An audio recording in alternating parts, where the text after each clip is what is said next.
I'm adding us slowly because people are still moving around. Okay. Hi, I'm Tara Lynn of Geek Saga Entertainment, and welcome to Drinkin Con, The Hangover, a post-Dragon Con webcast where we talk about what we did, what we missed, and how we felt overall about Dragon Con 2025.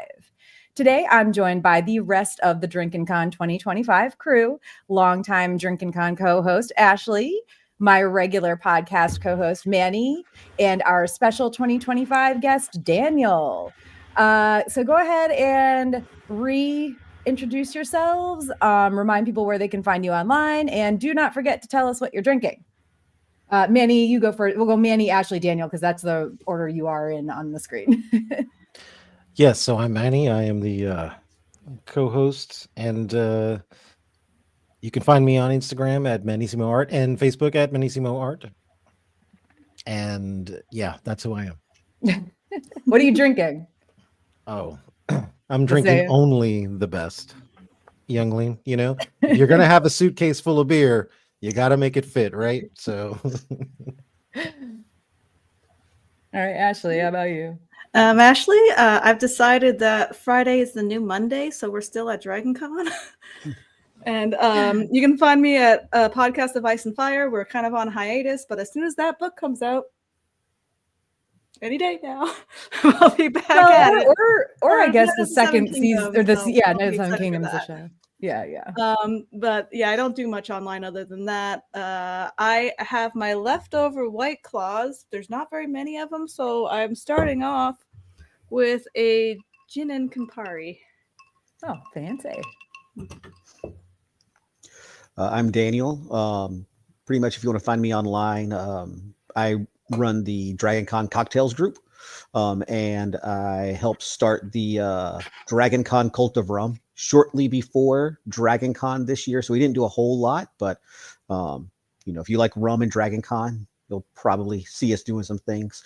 I'm doing a modified bartender's handshake, root beer and Fernet. All right. Well, like I said, I am Tara Lynn. I can talk. You can find me and therefore all of the Geek Saga endeavors at a Geek Saga on Blue Sky, Facebook, Instagram, Threads, and YouTube.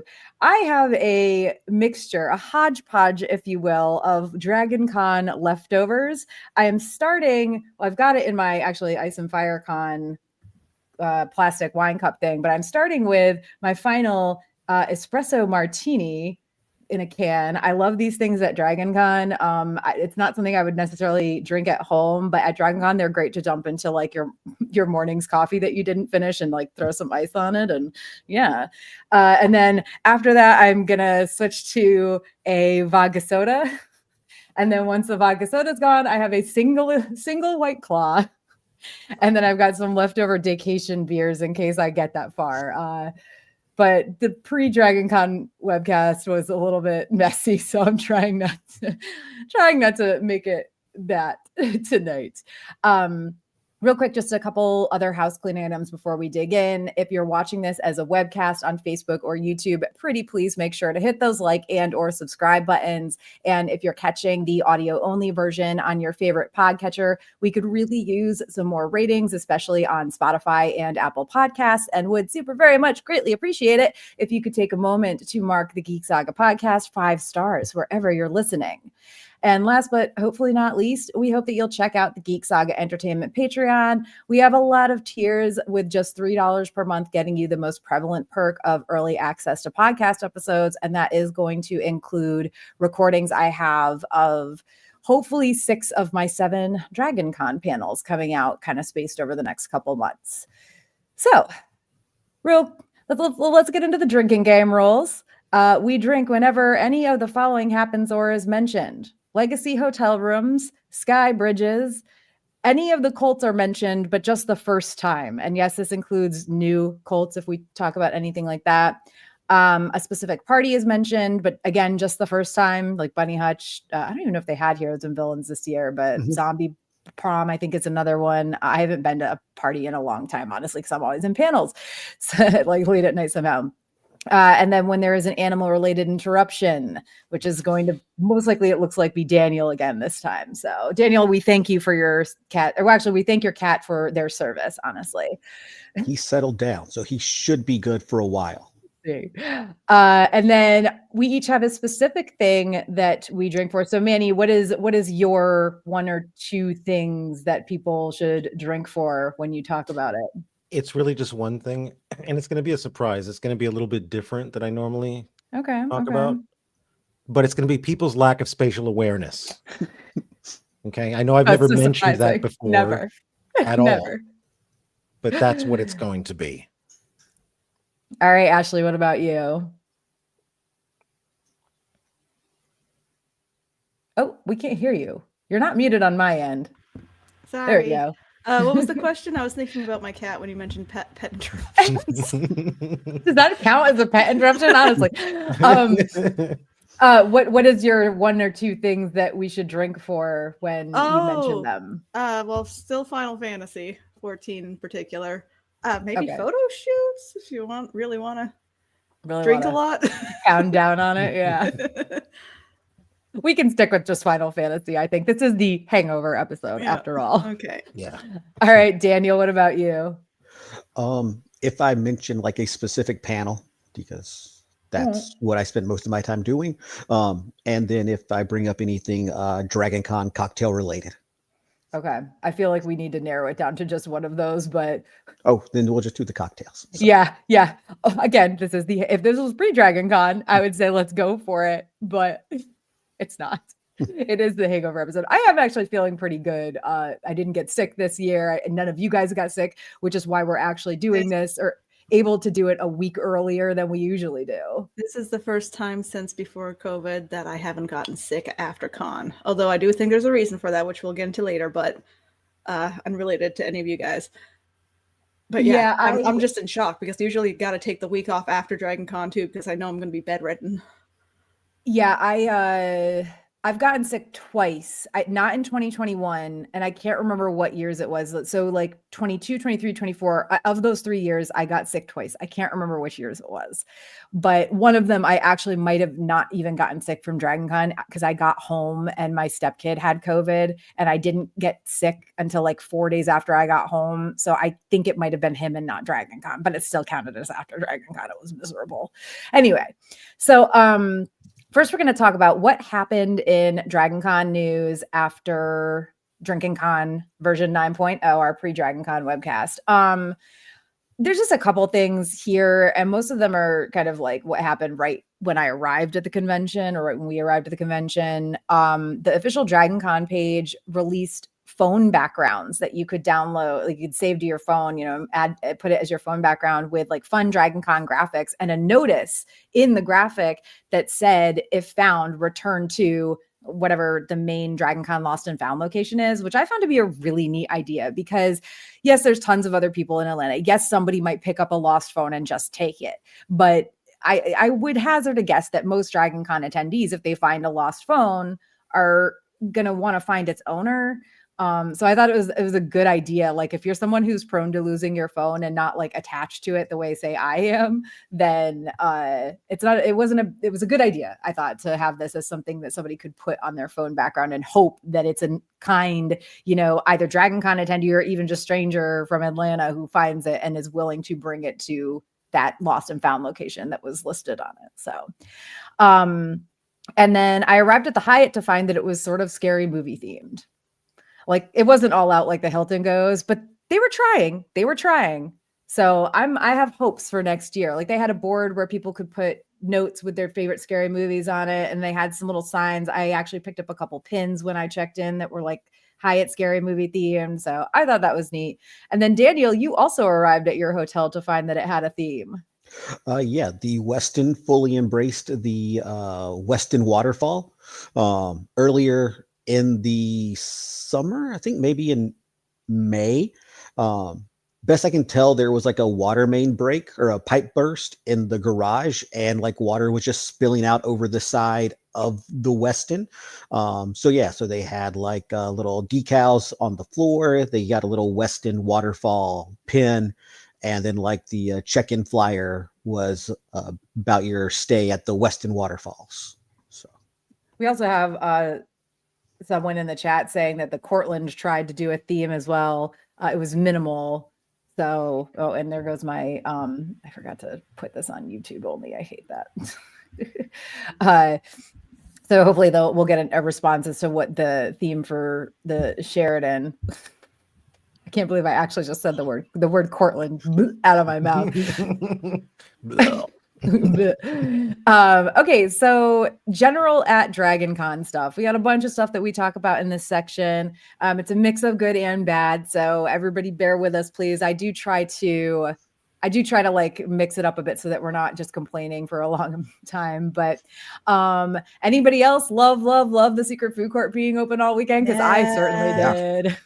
I ate there for breakfast Saturday, late lunch Sunday, and breakfast Monday, as well as getting Dunkin from them on Thursday and Friday, maybe? I can't remember. I think Thursday and Friday. But yeah, it was awesome. Dunkin was closed kind of early. Like I went there, like it was closed Monday for sure. Like they didn't open on Labor Day at all, which that's fine, whatever. But I went there at like 3:00 on Sunday and they were already closed, which was kind of disappointing because I really could have used a coffee, but the line for Flaky Not Flaky, because they have coffee too, was like way too long at that time because I had to get to a panel. But I don't know. I also just love that they totally embraced calling themselves the secret food court, or someone did anyway, but I'm pretty sure it was them because like even though it totally negates that them being secret, like when there are signs in the Sky Bridge saying secret food court this way, I loved it. I was so very Dragon Con, and I hope they're open again next year because that was awesome. Yeah, Truist Plaza was like making posts about it, the secret food court before, and then like they made a post on the official group thanking everybody for coming out, and I think in one of the comments they talked about that they're looking at being open even longer hours next year. And wow, because they were open. I mean, I want to say they were open to what, 7 or 8 p.m. They were open till 8. If they can get till 10, because I would really like that late Flaky Not Flaky hit. They might regret their choices if they start getting the late night drunk crowd. Yeah. 10 is kind of like on the cusp of like when it could possibly be really bad. But yeah, I think I have my Flaky Not Flaky shout out later, but yeah, just I really loved that, and I love that they're embracing them being called the secret food court. Like they don't exist and haven't existed for a million years. But okay, so next I want to talk about vertical-ish transportation. I got some good and some bad here. Elevators and escalators. The good. There were some broken escalators. Yeah, the Hilton elevator operator situation continues to work. I heard that it worked last year. Like when I first heard they were doing it last year, I was like, oh, this is not going to work. But then people were saying it did. And this year I actually experienced it myself. So I can personally attest that it was actually pretty great. I was frustrated when I saw the line that wrapped around maybe like the elevator side benches, couches, things. Like it was wrapped around them. But I want to say we waited maybe 5 minutes. And also there were no worries about pushing or shoving or getting separated from your group. Plus, as someone who is claustrophobic, it was great not to be like packed in like a sardine. I mean, there were a good number of people in the elevator, but it wasn't like that crammed feeling where you're like wondering if it's not safe, even if you aren't claustrophobic. And also like for real, I would have hiked the stairs if we'd been going to like the 10th floor and not the 18th or something, but still I thought it worked really well. And I was like, wow, yeah, people were right last year. This is great. And I will say this. Go ahead. No, go ahead. No, like I will say this for someone who has stayed at the Hilton quite a few times, like I wish they would have had this when I was there, because we stayed at a hotel, in one of the rooms that was on the 23rd floor. And every time I went to the room, I walked all the way up those stairs and all the way back down again.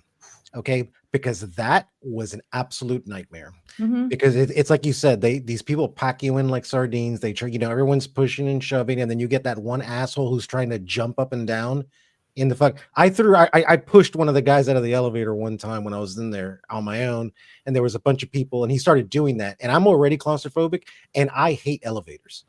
you know? And this guy started doing that because he was being drunk. And as soon as those doors opened on the floor that he was not getting off, I was like, bye. You know, Bye I was like, I forever. am not dealing that. I'm not dealing with that, man. So getting to see that, you know, that they really kind of took initiative, you know, my hat's really off to the Hilton, really, right? Because I spent the most time there to begin with. Back in the day, you remember, it was like the Marriott. That was the place to be. But now the Hilton is up to their game so much that I'm like, dude, that's like the mainstay for me. That's where I go. That's where I hang out. They've done it great. And to get to see the elevator situation that they did that, fantastic. Even whether it works or whether it doesn't, because I don't know, but it's just really cool. I mean, it did. I think efforts. Yeah. I think it did. I did read one post, someone saying that that made it harder, but that was one person. I don't know if they went at a bad time, but like, I heard before when I was trying to get to parties up on the Hilton back when they had photo shoots up there. I remember. Oh my God, yeah.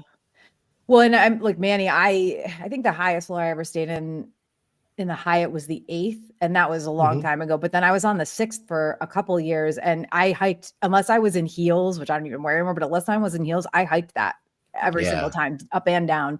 But I think I don't think they could institute the line thing at the Marriott just because of the design of the elevator banks, like where they are in the hotel. But I think they could absolutely make it work in the Hyatt, because it's not like you have people checking in and out. So like you've got that huge lobby area where people also don't stand around for pictures, like the tunnel that goes to the International Tower and everything. Like there's space, I think, there for them to implement something like that. And I wish they would, especially because they had a lot of issues this year with their vertical-ish transportation. So Drinkin Con vertical transportation disasters, the 2025 edition. I'll just start because I was talking about Hyatt elevators. One of the Hyatt elevators stopped working at some point. I don't know if it was late Saturday night or early Sunday morning, but when I left, because I walked out of the room, I think to go to the con suite or something, Sunday morning, because I had a 1:00 panel, so it would have been before 1:00 and like well before 1:00. And the elevator, I can't remember. It was one of the ones that's like directly across from our hallway, and it was stuck kind of, I don't know if it was at the 2nd or at the 3rd floor or in between, but it was broken. And it stayed there. And when I left at like 5 p.m. on Monday, it was still just stuck in that same spot. So it was broken from like late Saturday night, early Sunday morning till when I left. I'm guessing they didn't fix it till after the con, but that would have been a freaking nightmare if it had happened earlier in the weekend. Because especially because they had the Polaris elevator all freaking weekend. Because usually they open that elevator up, I think, to like the general populace, but because Polaris was open all weekend, they didn't, I don't think. At least I saw the Polaris booth there blocking it all weekend. So fun. And then the escalators, Ashley, you also mentioned these, the ballroom. There's so many. I only know the two. I remember two. There was one in the Hilton and one in the Hyatt. The Hyatt one was the one that was causing like huge lineups around and people are trying to get to the stairwell and trying to get. Ooh, it was traffic jam like crazy. I was like, we should go outside. Yeah. Well, and like they didn't open up that stairwell. The stairwell that's off in the corner and on the ballroom level of the Hyatt, they didn't open that up until, I don't even know, like Saturday morning or maybe late Friday, so that you could come down it. But if you didn't hit somebody coming out when you were trying to go up, they hadn't like locked the pushy thing open yet. See, so I was gonna say, this is the first year I realized. So you when you took us all the way down, I'm just like, magic. Yes. So that's why I never did it before, because they had it locked away. Yeah, but yeah, that ballroom level to lobby escalator, the up escalator from the ballroom level to the lobby, was broken down at least twice over the weekend. And by this, I mean it was broken, then it was working again, then I saw it broken again, which was the same situation with the lobby to atrium level escalator at the Marriott. Marriott, that was the other one. Yeah, which was also broken down 2 separate times during the weekend. And that one was terrible too, because then like there's no other. There are probably stairs, like the hidden, stairs behind the, fire stairs. Back. I don't know how far down they go though. They go all the way. Well, there's stairs and escalators in the back, but like this, the problem is like they're all the way at the back. So like if you're trying to get up to the front of the atrium level from like the lobby level, it's miserable because you have to like fight the crowds past like Starbucks. And then also those stairs that I for years have been going up and down from the lobby between lobby and atrium level at the Marriott with like never a crowd, like never anybody on them hardly. This year they were just packed all the time because the escalator kept breaking down. And I was like, no, like this was my like secret staircase. I mean, it's not secret, but nobody ever used it. They were always using the escalators. So that was frustrating. And they replaced the Marriott escalators this year, like those main ones going. Oh shit. They I heard about replaced them all back in the spring. And so when I saw the pictures floating around on Facebook of like the escalator being out of the Marriott, I'm just like, I hope they kept their receipt. Or their test run. Yeah, which is a bad like when they put in the new carpet just before Dragon Con. Yeah, it's like, really, guys? Oh my god. Okay, so let's get some other Dragon Con quote unquote disasters out of the way. Were there any? Did anybody notice any badge issues? I have badge and security issues lumped under one thing, but I'm separating them for good reason. Worse Thursday than it usually is, but I think that's just more the fact that more people are showing up on Thursday. I think it's just a volume thing, and it's not anything they were doing differently or wrong. I think it's just most people are like, get the badges on Thursday now. Yeah, the one thing is, like when you get to the corner where the Cortland is, like there wasn't anybody directing traffic, so some people were going this way and some people were going that way, and then they were merging on the far side of the Cortland. And so, but from what I could tell, that was only going on for like maybe an hour or hour and a half early on Thursday afternoon. And then after that, it seemed like it was getting, they were able to get a volunteer out there, and it was back to like the 40-minute run time through the line. Yeah, I showed up on Friday, I think at like between 3 and 4 o'clock. And I walked right up to the front. Like, honestly, there was no line. There was nothing. It was almost completely empty. There was literally like one person in front. I mean, there was people still there, but it wasn't more than maybe 20 people, like, honestly. And I was behind one person for probably about 10 seconds. And they were like, oh yeah, go to that line. So I was in and out. But that was kind of my experience last year also.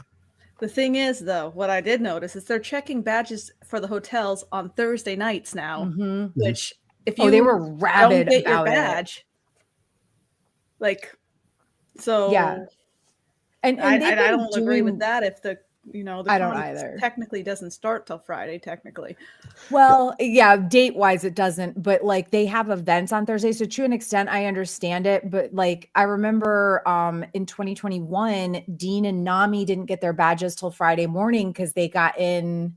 I don't think they got in like late. I think we were actually all there on Wednesday, but like we all got busy on Thursday, and the lineup was really bad because they had fewer people working because it was like right post COVID and everything.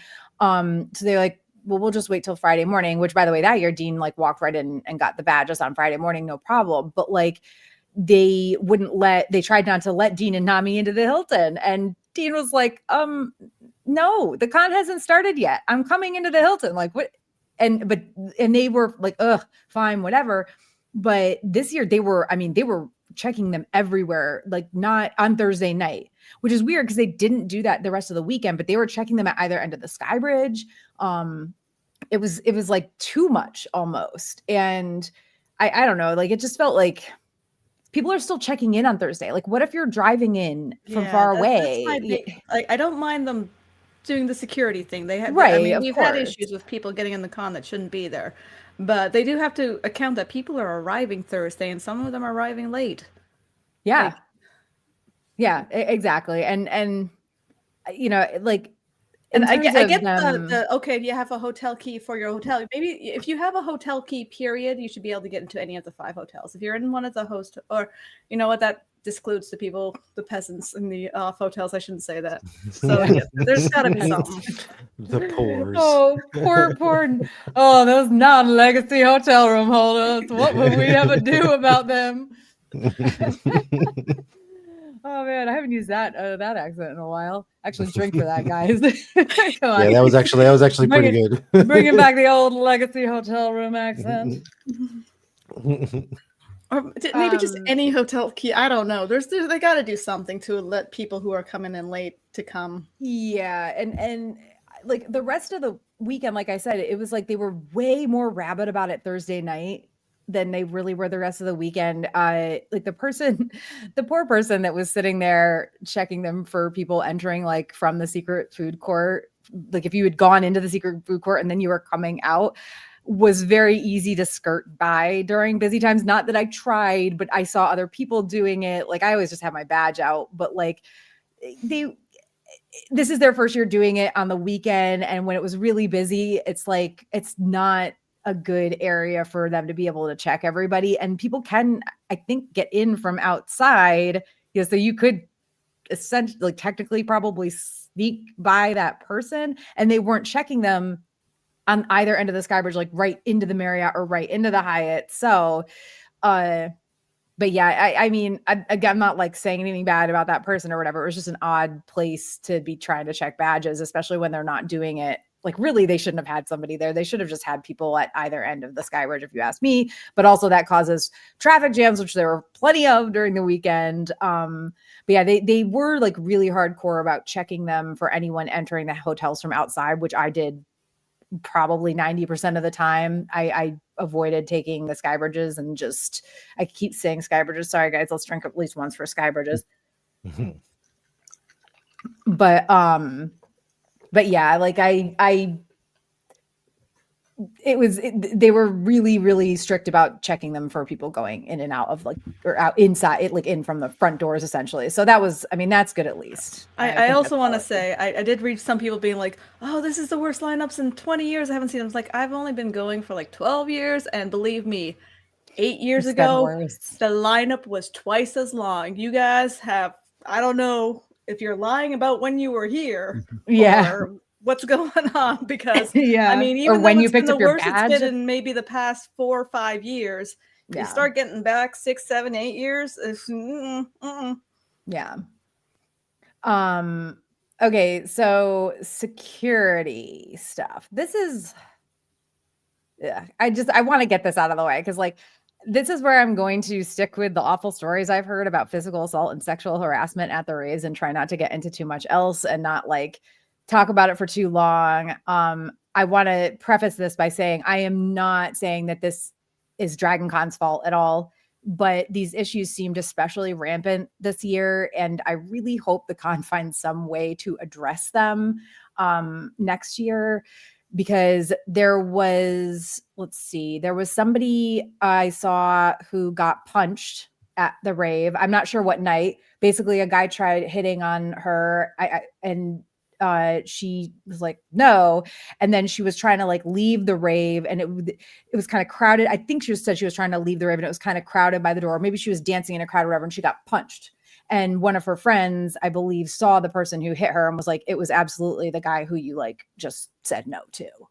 Now, granted, this is, I believe she got punched. Obviously, I do believe that this happened. In the dark raves, I can understand where the person could be like, I'm pretty sure it was him, and maybe it wasn't. But at the same time, like, it seemed like it was an on purpose thing, not just like we're dancing hard and I'm elbowing you, we're mosh pitting and you get hit. Like it was absolutely like an on purpose thing from what, she said. So I absolutely believe that for sure.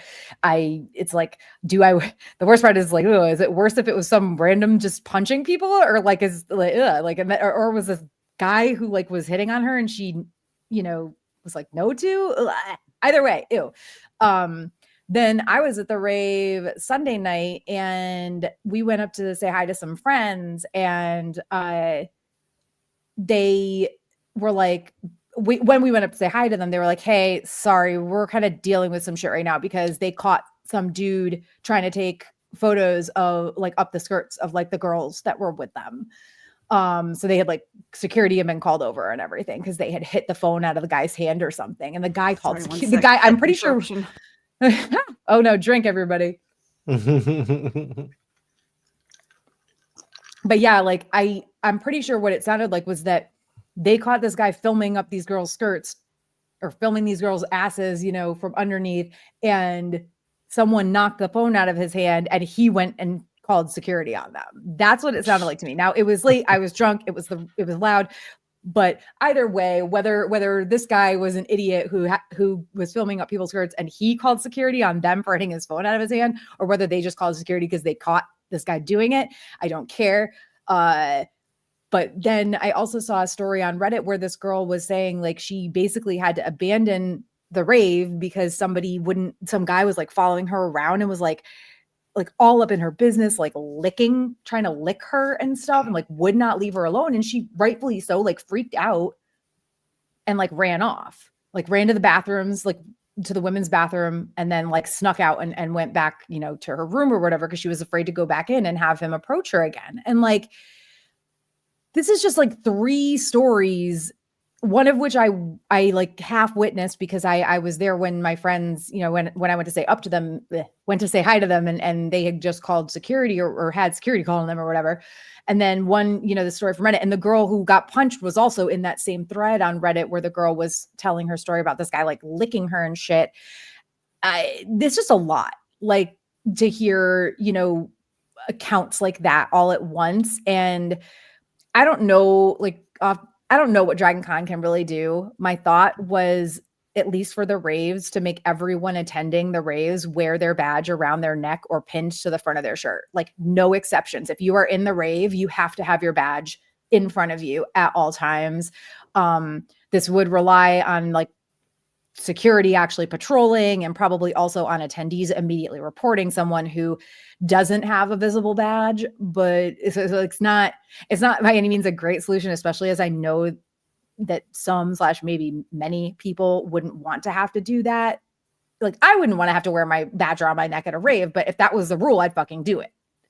And I just don't, like, because it's so dark, so loud, and you know, you can find places where there's not a lot of people because the room is so huge. But if you get into those crowds, like, I don't know. I just, that's the only solution I can think of. I'm not saying it's a great one or that Dragon Con should listen to me, but I think that it should at least be attempted. Something should be attempted, because this is ridiculous. Like, the only thing I can think of is more security at the raves. Again, I don't know. Maybe they already do have bumped up security for the raves, because it does seem that's the specific time. Like, I mean, I've had an incident with myself many years ago, and when we got security, they came right away, and that was and they took my statement and tried to find the person involved. Oh, for sure, yeah, and that's like, I've never had an issue with the con like brushing it off, but it's just what can you do when it's a crowd of thousands and thousands of people and they're back in the crowd, right? And that's why I'm saying, like, I think, because that's the other thing is too, like, even if it wasn't that crowded, it's dark, you don't necessarily know what the person looks like, but like, if they're wearing their badge around their neck, one glance shows you their name.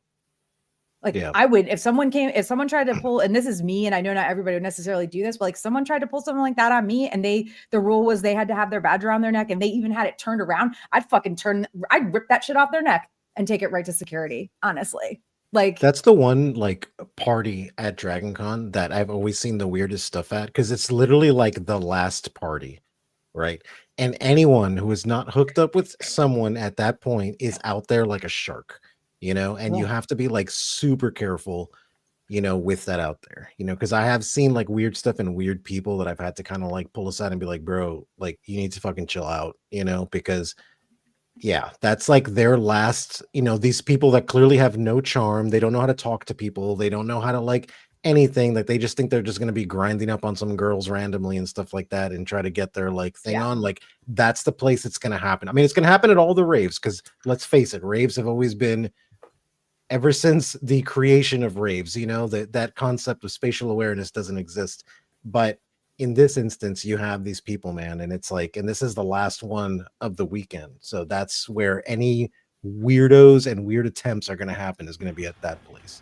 I also want to add, I really wish that they would change the way the badge is set up. They let us have a nickname. Can you please put our real names on the back of the badges? Just, I mean, there are people, I don't want them knowing my real name. Like, so many of us are involved in fandom and have online presences that, like, I don't want you knowing my full name, because there are people out there that you don't, bad people.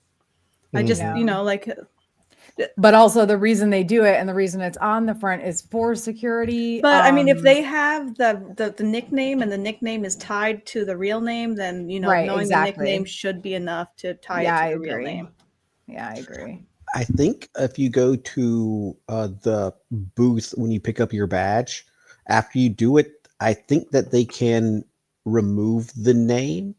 'Cause I know, like for trans attendees, that they have to maybe put their legal dead name on there that they don't want. And so I think that if you go to that booth, and I think that it could be open to anybody. It's just that one of those things you just have to pick up your badge and go over there. And I might be wrong, but I think that there are people in line that would be great if that is a service available. All my years I've never heard of it, so they need to educate people on it being there if that is a situation, because I know a lot of people who do not want their legal name to be just seen by anyone. Yeah, I think that they started doing it specifically for trans attendees fairly recently, like within the last 4 years. Couple years, yeah. Yeah. So other meh stuff. Speaking of parties, I believe the Bunny Hutch was in the Marriott on the atrium level. That was my biggest complaint. Oh my God. I remember coming back to the room and being like, Tara, you wouldn't believe what they're doing. But I believe it was there last year too. However, I don't remember the crowds on the atrium level being as hellish last year, Thursday night, as they were this year. Like, could not even move. I pretty much turned around and went right back to the Hyatt until much later when things had calmed down some. Maybe they did the lineup for the party differently. I don't know, but either way, it was a fucking mess. You could not move. You could not stop people for pictures. Like, having the Bunny Hutch on the same floor as the Pulse Bar, it's not a good idea. Just that lineup it's too big because the crowds are overlapping, and it's just put it back in the Hilton. Wonder why are the ballrooms smaller in the Hilton or something? Like what? They might be. Yeah. Oh, okay. Yeah. The atrium ballroom is the largest ballroom at the con by like a couple hundred people. And then I don't know if there's a way they can change their lineup style, but I mean it's just real bad that night. Bad. Yeah, because we ended up just hanging out in High Velocity drinking beers because they were like, oh well, at least it's like a place where we can talk and like. I don't even know, like sit, but even beyond that, just not be constantly having people shoving you around because that's how it was. Yeah. Thursday just felt like way more crowded in general than any other Thursday that I have been to. I will agree with that. But yeah, no, it was a disaster. Like our cocktail group does like a lobby crawl through all of the big 4 hotels. And trying to get from like the Hyatt to the spot in the Marriott was just a total cluster because it was like there was no room to move at all on the atrium level. Yeah. And it didn't help that the final thing that I wanted to talk about here, it didn't help that they still had the oddly placed concession stands. Yeah. The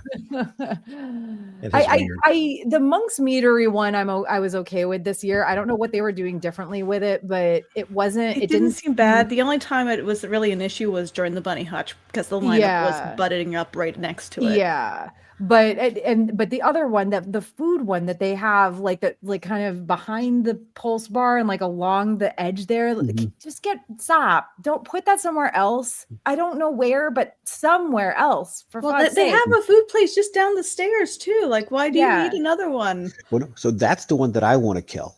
Like the one down on the Imperial lobby where or the marquee level. Is, because it just takes up so much space, like right there in the middle of the floor. And it's mostly that it's like kind of at the base of the stairs, and it's just they just oh my God, like please just find better place. There's more room. I know there is, right? Like there's got to be somewhere better to put this. I don't know, somewhere, please. Just not. I don't really go down to the marquee level all that much, so that one doesn't bother me so much. I do understand why it bothers people though, because I agree it's in a really odd, awkward place. But the one on the Pulse level, the atrium level, is just get the fuck rid of that. Last year was the first year they did it. It doesn't need to be there. I don't think. Like put it outside for Christ's sake. Like the Hyatt has theirs outside. Yeah. Yeah. For real. Find a place. Okay. So we've been talking about stuff for the better part of this 40 minutes. I did see a medical emergency. I don't know where that will fit in with everything going on. I mean, I think that's like, I don't know, you could talk about it in your personal like Dragon Con pros and cons. Because I don't think that, well, what you might as well talk about it now because you mentioned it. What happened? At the Pulse Bar, a man fainted backwards and cracked his head on a table. Oof. And that was yeah. That was something. That. Yeah, there was blood involved. I hope he's all right because it looked bad. It looked like, yeah. But it sounded like they had people there like immediately. They got people there fairly quickly. All right. Be careful, people. Just yeah, don't drink too much, or I don't know if it was a medication thing because they fainted, but just be careful. Yeah, it might not have been alcohol or drugs at all. I mean, and when I say drugs, I mean like not prescription medication. It could have been they didn't eat enough that day, they didn't drink enough water and got overheated. Like, guys, just well, it wasn't hot outside really, but it got hot inside. Like hydrate, and make sure you eat. For Christ's sake. Okay. So let's get into the good Dragon Con being Dragon Con stuff.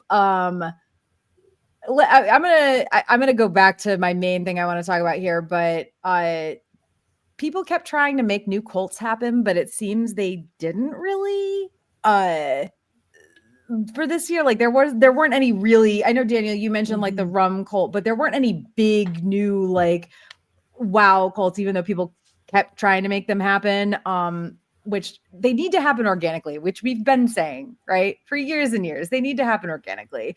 You can't make fetch happen. Yeah, exactly. But Daniel, what was yours? The rum one that you talked about? It's the rum cult of Dragon Con. It's tongue in cheek, because a whole bunch of us were making rum themed badge ribbons. And so it's not like a real cult. Sort of like the cult of misconnections is mostly like a meme group for the misconnection thing. But I saw a couple of people try to start cults. They were so banal, I can't even remember what they are a week later. So yeah, I didn't notice anything take off. Like even like the canon from last year had more staying power than anything I've seen from this year.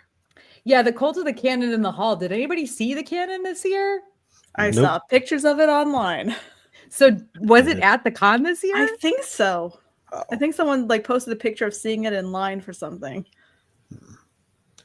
But yeah, again, it was something that kind of just happened last year and fizzled out really because it was it was just a prop left in the hallway. Yeah, and were people still talking about the cult of misconnect? I think the cult of misconnections is here to stay, but were people still talking about it during convention? Because I know they made jokes about it in the app, and I've seen actually a couple of misconnection posts on I think, the subreddit. It's primarily an online cult. So they had a. That's the point, right? They had a meetup in the Marriott. It wasn't the most organized thing from what I could tell, and a lot of people missed it in the groups, which I think is sort of on brand. So but go ahead. Oh no, but like that was like it's the most like legitimate like culty thing that's popped up in probably the last couple of years. Like it'll be around, but like it's not going to be like the carpet cult or the cult of John. Yeah, I agree. Badge ribbon madness continues. Actually, not as bad this year. Last year, like I think people got a little burnt out last year and scaled it back a bit. I mean, just my observation at photo shoots, I was getting a lot less ribbons this year. Even if they didn't, like, I will say that only last year people kept trying to force ribbons on me, which I don't like being handed things. Okay, not by strangers, especially. So this year only once was a ribbon kind of forced on me, and it was when I was cosplaying Sookie from True Blood, and I had a waitress tray, and it was placed on my tray, so I didn't feel like I could. Because I would have had to like pick it up and like give it back to them, and that seems extra. But also, like if more people had placed them on my tray, it wouldn't have. It's still kind of being forced on me, but it doesn't bother me so much as somebody. there is a cat crawling all around. Drink for Daniel's cat being an acrobat on the back of his couch. Look at that baby. He's a good baby. But yeah, like I can deal with it being put on like my waitress tray, but I don't like people just handing me things, like coming up and be like, put this in my hand. Like somebody did it to me. Oh, Daniel, when I went to meet you guys for the bar crawl on Thursday night briefly, like somebody was handing like business cards. It wasn't ribbons, but it was business cards. And I was like, I want to just throw this on the ground. Like, I'm not going to do it because that's littering. Don't hand me things. Like, unless it's a cool thing and you're like, hey, do you want this swag? That's different. Business but like, if you're just more, like, if you've taken a photo and you want to be, find come the see my photographer on concert. Instagram, that's like the only time I've done like the business card thing. Was that somebody at the meetup or like somebody that was? No, it wasn't. No, it was Oh. not at the meetup. No, they just came over to our group and were handing their like, it wasn't even, I don't think it was even necessarily business. It was like a band flyer, but it was like more business card sized. I don't know. Whatever. I hate being handed things. So only one person kind of forced a ribbon on me, but again, it was placed on my waitress tray, so it wasn't that big of a deal. So yeah, I felt like last year people were really obnoxiously being like, take my ribbon or else. And I didn't feel that way this year. I think that because like the Loyal Order of the Ribbon, which is like the big ribbon group, they announced back in the spring that they weren't going to do like the badge beard competition. Yeah. And I think that like, because like I felt like the ribbons were getting a little too aggressive, both in giving and taking. And I think a lot of it was driven by, I want to have 50,000 ribbons that I could fling 8 stories over and prove that I have the biggest badge beard. And so I think the fact that they sort of like, no, you know what? We're doing away with that. We'll still have people come and show off, but like, we're not going to win a contest. I think really sort of de-escalated a lot of the aggression in the ribbon community, because it was a much more pleasant experience. Like I didn't have anybody when I was giving out ribbons demand more. Like, oh, can I get like 5? No, you only need 1. Like, yeah. I don't mind people asking me for an extra. Who had like signs on them that being like, I'm trading ribbons, and being like, I'm collecting ribbons. Like they'd wear the signs, and it's like, I mean, if that brings you joy in your con, I mean, good at you. As long as you're not, forcing it on people. I'm a photo shoot ribbon person. I go to in costume to photo shoots to get the ribbons for that fandom, and I think that was my drink thing. Yep. There we go. Yeah, I feel like I was gonna say something and now it's I've lost it, but you can see actually on the mangy menace back here. I've got my badge hanging, and that's all the ribbons I got. That's all the ribbons I got. There's one on Tara's party side. Budget right there. Yeah. That was it was like 80% of my party budget. The rest of the stuff was cheap, but it was worth it. Yeah. The mangy menace, he was worth it. I only got like 1, 2, 3, 4, 5, 6, 7, 8, 9, 10, 11, 12, 13, 14, 15 or 16 on there. No, well, 18. It's 18 or 19, I think. But I didn't go to any photo shoots, so but yeah, I just like that it's still there. You can get them if you want them, but it's not like I think, was it Daniel Saturday night when Daniel met me on the Hyatt smoking deck.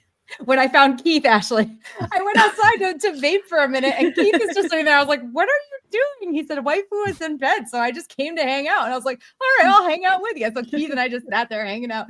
And Daniel was around. He came in and came out with us for a little bit. We're all drinking, like whatever. Like, and people were coming in and out, and I was giving, like, we were trading ribbons out there a little bit. And mostly I was just giving ribbons, but yeah, I did see Daniel shared a post with me from the Loyal Order of the Ribbon group where someone was sharing their Hyatt only ribbons, and the Hyatt homeowners one was on there. Oh, and nice.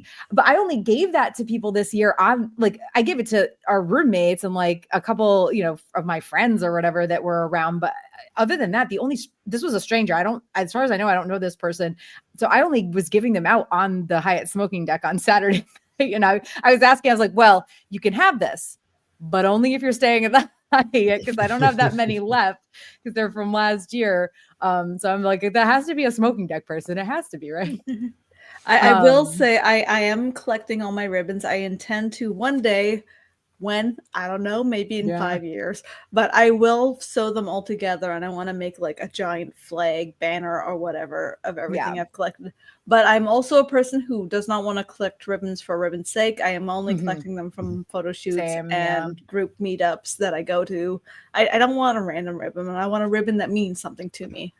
Yeah, and the same with me, like, because I only got 4 ribbons, I think. I got 3 from Daniel and I got 1 from Tara. And I was like, okay, that's like it. Last year, when I was going to go get a beer at the that outside area at the Hilton, like they were like, oh, here, like they were handing out ribbons. And I'm like, no, silence brand. Okay. Like I don't need that, like also, I didn't like I've always, because I've stayed in the Hyatt, I hear the commotion and I go outside. I've always seen the revealing of the ribbons. If anyone who's not staying at the Hyatt, there is a time on, I think it's Sunday afternoon, where the people in, I guess it's Grand Order of the Ribbon, they release the ribbons and they just go up multiple floors and they drop them down. I and saw it's it like this year for the first floors time, of ribbons, and it's something to see. It's like late afternoon Sunday in the Hyatt, if you ever wanna. I'm sure they have a scheduled time.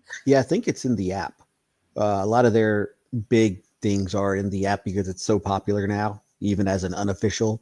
But I pretty much quit collecting ribbons after Thursday night. Like after my cocktail group meetup, everybody's wanting to give me ribbons. You're just like, no, thank you, no, don't ribbon me. Don't ribbon me. I'm like, at some it's just too much work.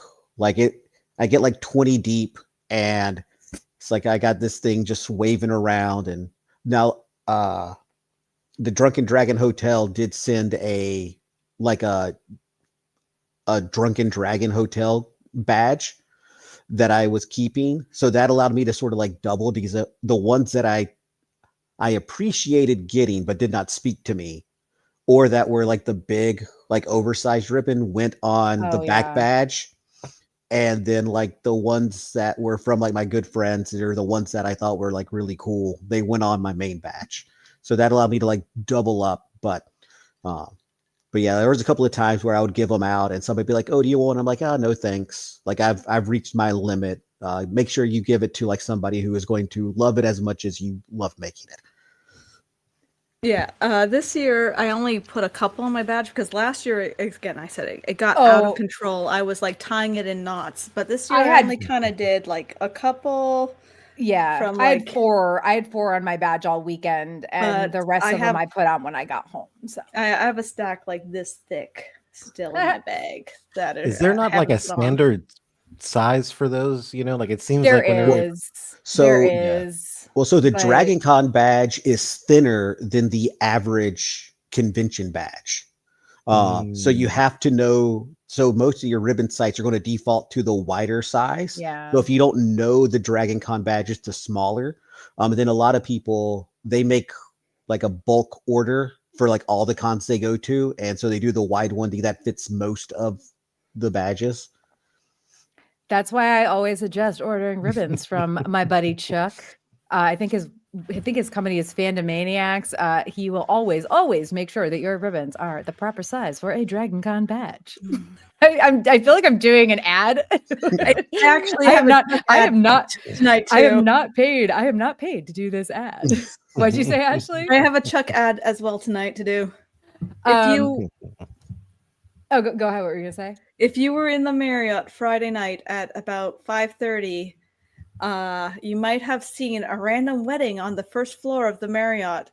Oh, that was Thursday. That was Thursday. No, it was Friday, wasn't it? No, it was Thursday? It was Thursday. Remember? Well, that's because Wednesday is also a day. That's right. I remember why I didn't go. But yeah, Chuck made these glasses for the wedding con. Nice. So it's the wedding con.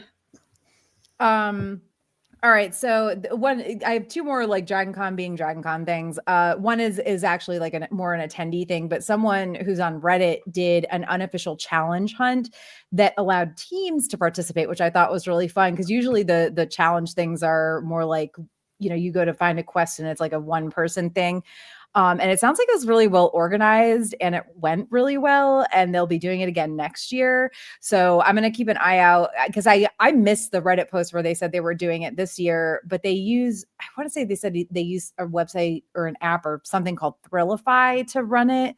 But it sounded really fun. And all the people in the comments who were saying they participated said they had a blast. And it was just like a fun little extra thing. I don't usually have time to do things like that if it's like by myself, but if I could get a fucking team together, hell yeah. If I'm not the only person having to like quest for these things, that's different. So the last thing for this section before we get into some more personal stuff. I'm not even sure this is the exact place for this whole like Dragon Con, the good Dragon Con being Dragon. It is good Dragon Con being Dragon Con stuff, but let's get this out of the way because it has to be talked about because everybody's talking about it.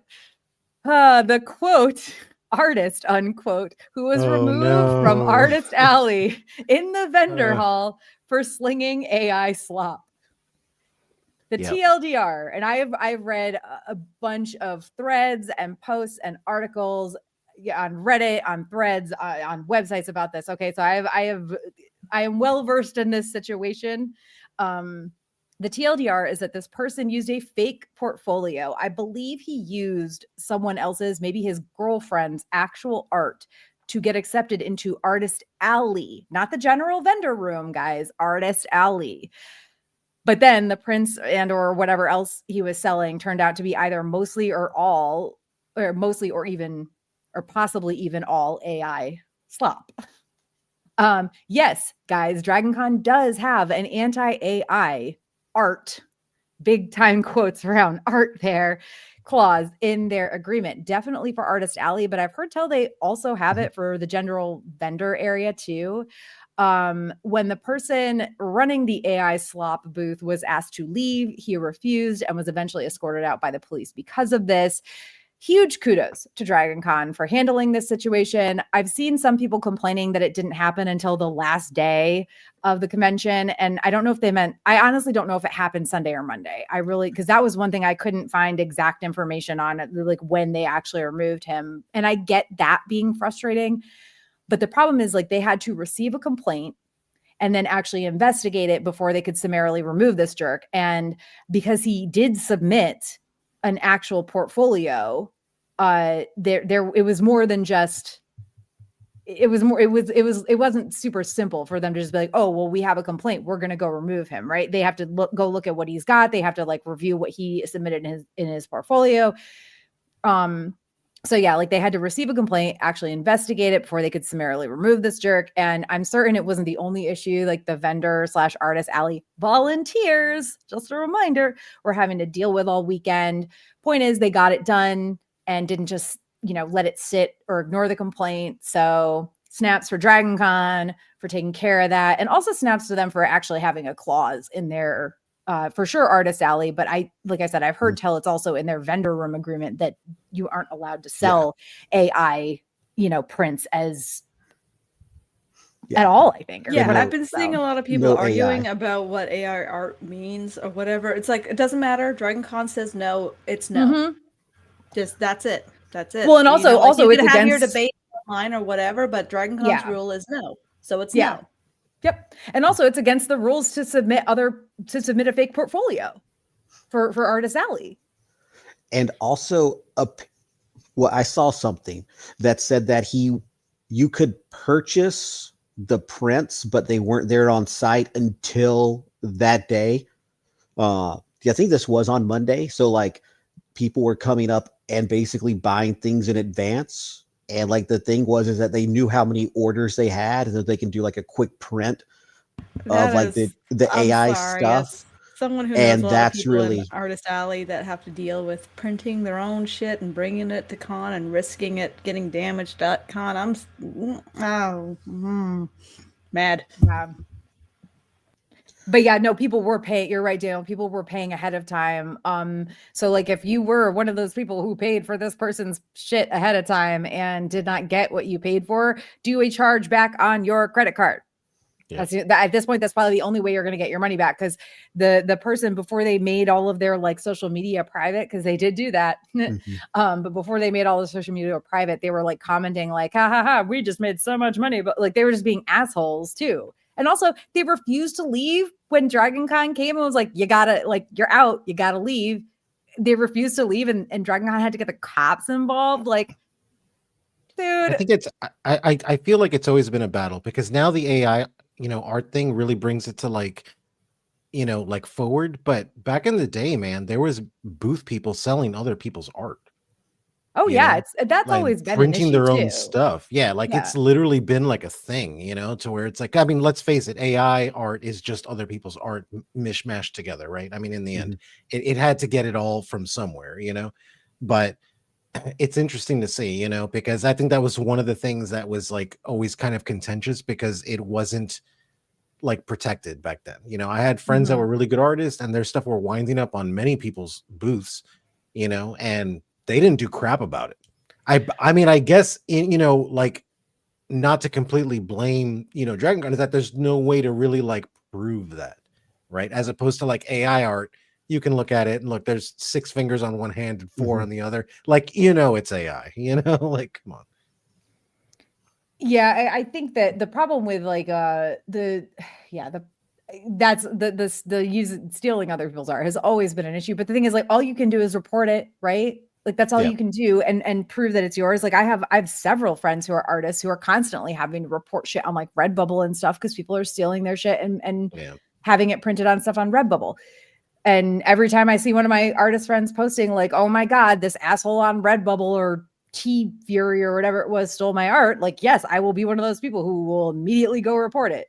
But that's the problem. Like, people have to report it. And I think there was less of that in past, like in the long time past, but it's become more common now, I think, for people to say like, wait a minute, that's someone else's shit, and I'm gonna like notify them about it. And hopefully that, continues.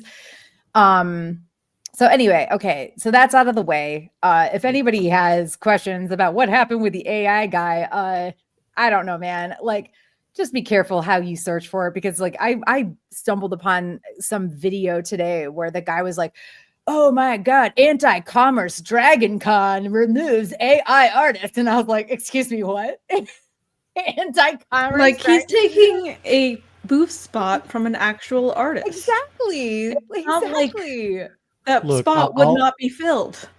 Look, I'll say this, right? Like, as a person who's really big into like lo-fi and chill hop and stuff like that, those beats already exist. Nobody's creating that brand new, and they mix it up and they make it into a song where they're like composers, and they sell that. Is that okay? Not look, and I'll never take the side of AI. Don't get me wrong. Like, I'm not saying like, oh, this guy was okay. No, the guy was completely wrong. Most of my friends are artists. I absolutely fucking hate AI. But it brought the question to me, seeing that, to where I'm like, how much stuff actually is original, when it comes to things that people are selling? A lot of stuff that people sell, on these things, and not necessarily at Dragon Con, but just in general, where it's like rebranded Chinese stuff. It's like, is that your stuff though? Like, really? I mean, I've seen arguments like comparing AI art, quote unquote, to like Andy Warhol and stuff, and it's like, but there's differences, because like these people were doing shit by hand, whatever. But also at the same time, like, Manny, actually, there was like a 6-month period where every time we did a live stream, I had some fucking account on Facebook claiming ownership over our intro music, and it finally stopped happening. But what it was a lo-fi remix of our intro music that I don't, our intro music is public domain music. I credit the people I got it from. I've been using this music since fucking 2017. It still exists on the same like public domain site that I got it from, and I'm every time for like 6 months, I would have, every time we did a fucking live stream, I would have to submit to Facebook a thing saying, no, this person doesn't get to monetize my videos. They do not own this music. And I would include the link. Like, they made this remix, this lo-fi remix of it, like 5 years after I started even using this music. So suck a cock. But it's kind of weird, because it kind of falls into this like parody like category, right? Like you can cover a song if you're a musician and you may not get sued for it. Just be like, well, it's just a cover. It's my rendition of it, right? Now I'm using past material to make a cover but of a song. you right? can't publish that song without Right. giving credit to the original Correct. artist. Correct. Right, You're exactly. absolutely right. Yes, and you're absolutely right. But with also, you're making the song, you're making the music, you're making the art. Right. AI art, it's not. It's Art. just no, correct. But like in my point of view, it's like with the lo-fi artist, right? You're a composer, right? Now, the question of how much work goes into composing with music as opposed to AI are extremely different, because AI, you can just type something in, right? But in essence, they're composing something and they're using something else. Even with like the lo-fi stuff, a lot of that music is not free domain for people to do that, but Right. nobody monitors that and people just kind of get away with that. Not that I'm agreeing with, and No, again, Well, and I feel like disclaimer, I lo-fi fucking music hate should be in the AI. same category as fan fiction. Yes. like- Yeah. Yeah. Go at it, Correct. do it for free, but if you're charging money, then you can't do it. Yeah. No, correct. Well, and just also- disclaimer, that guy was terrible. I'm Yes. glad he got kicked out. It should have happened sooner. I have a lot of artist friends, believe me, so like I get it, Well, like, and you're an artist too, like, in your own right. I know, yeah, the semi, kind of. but yeah, the TLDR is, I don't know, like maybe don't lie, don't submit a fake portfolio and then also sell AI shit, which is against Dragon Con rules. Snaps. Yeah. Thank you, Dragon Con, for doing what you did. Okay, Agreed. let's get into some personal stuff. So we're gonna we'll each do pros and cons. Ashley, let's go with you first. Pros, your main Dragon Con pros and cons. You didn't really talk about it too much earlier. You had some badge line snafus and stuff, but what are your Dragon Con pros and cons for 2025? Well, okay, I'm just gonna put it out there. I had a bad Dragon Con, but it was my fault. Saturday, I have problems sleeping at Dragon Con. Like, it's a big issue for me, and it built up, and then Saturday, we were buying at the Hilton. We were buying these cans of martini drinks, and I assumed they were like White Claws until like my third one within an hour, and then I looked at the percentage. So the rest of my Dragon Con was spent in bed. Pretty much. So like Saturday, Well, just Saturday, right? Complete white. Well, Sunday I was so low energy, like barely active at your party. I could, I was just, miserable. Our party. Yeah. but I feel bad because I didn't like mingle or anything. I just kind of sat in bed because I was just like, So yeah, half my Dragon Con was ruined. My fault. Totally my fault. I should have, checked what I was drinking. So and just to be clear, this wasn't like people were feeding you bad stuff. It was you just bought something. I assumed they were like White Claws. I did Yeah. not even think to check the percentages on them until it was late. Yeah, my fault. So what was the question again? Just Dragon Con pros and cons. Pros and cons. You had a badge line snafu too, but Okay, I know you also had good things happen. Okay, so like I don't want to like lambast them for the badge line thing because I think it's just like more of a volume thing, and this one particular volunteer maybe because we got in line at a very long point in the line where we had to go cross the street and wrap around a building, and then the lineup started getting shorter. Right. And so they were like, okay, we don't need to have this big thing anymore. So what we're going to do is let the people along this part of the street we're just going to let them instead of having them go up and around the building like everyone else has done. And we're just sitting there watching. We're just going to let them go in front of everyone else who has been wrapped around the building. And to like just get rid of that part of the line. It's like, well, they're behind us. Why are they going now? And so they did that, but then that also caused such a big long backup that they had to reinstall the line in that spot again because now there was a huge backup because we had to wait for them all to clear into the area. So they had to get everyone from one side of the street. And they waited for the lights to change. And then they had everyone on the one side of the street run across the street to the other side of the street to refill the area that they had just cleared out of people who were in line after us. but got to go ahead of us. So that sucked. That was really frustrating. But I mean, again, I think that's just poor judgment on one volunteer's thought. But yeah, that was the lineup fiasco I dealt with. But what were your pros? I know you have some pros. Like I know you had some good times. My other big complaint. Oh my god. So we're still going with cons.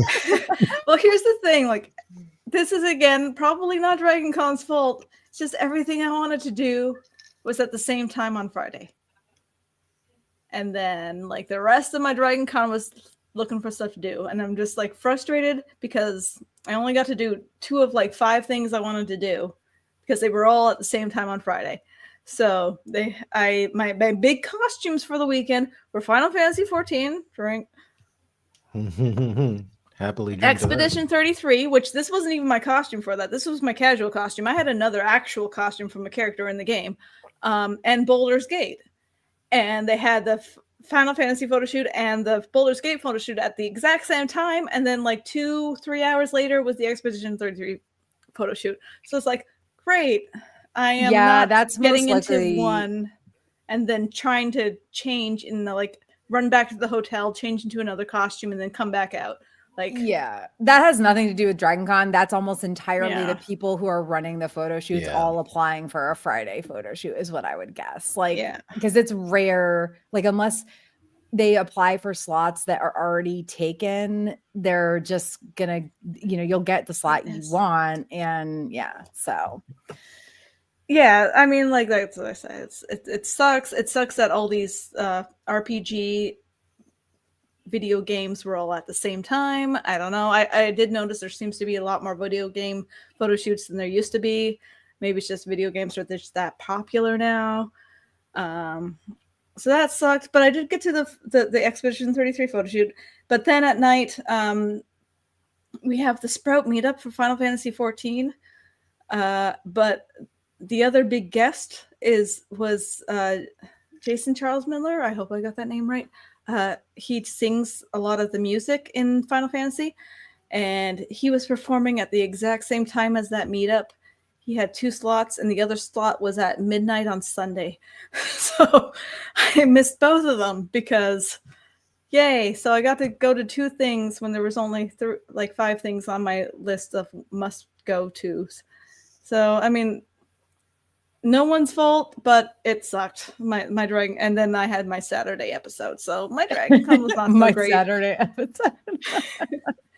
But my con was how I had to wear this today because I was killing myself laughing. It's such an easy costume. I'm sure that's why everyone was wearing it Thursday and Friday for the photo shoot.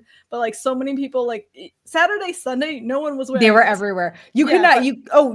Really? Because I'm not kidding you. Every single day of the con, I could not walk 20 fucking feet without seeing a baguette person. Yeah, and that's what they are now. I They're saw baguette the people on Thursday and Friday because it's just such an easy costume, and no one wants to dress up on Thursday that big unless it's a bunny suit. So, and I just was scrolling through the Facebook and just seeing everyone be like, "What's with all these French people? Why are the mimes out here?" And I'm just like, "Ha ha ha! You just watch movies. I play video games." So, I mean, that was a highlight for me because we were hanging out in the Pulse bar Thursday night when my group was just all in this outfit, and Keith, he hasn't even played he doesn't know anything about it. I just bought him the costume to wear. It's $30 on Amazon, and just yelling at people in French. There was a community of everyone who walked by who was wearing it, and then we'd socialize and hang out, and then we'd take photos with everyone. So that's the fun community aspect of Dragon Con, and it was a highlight of just everyone wearing it together. We all knew, and then all the non-video game people were confused, and we're like, ha ha ha, we're better than you. But yeah, okay, so that was pretty much it because Saturday and Sunday were a wash for me. All I can think is how do you say? I know how to say I do not want, but I looked up ribbons because I don't know the word ribbons in French because it's not a word. I'm semi-fluent in French. It's je ne veux pas de ruban. Je ne veux pas de ruban. I do not want ribbons. The cumulation of 5 years of French in Canada. I know je ne pas.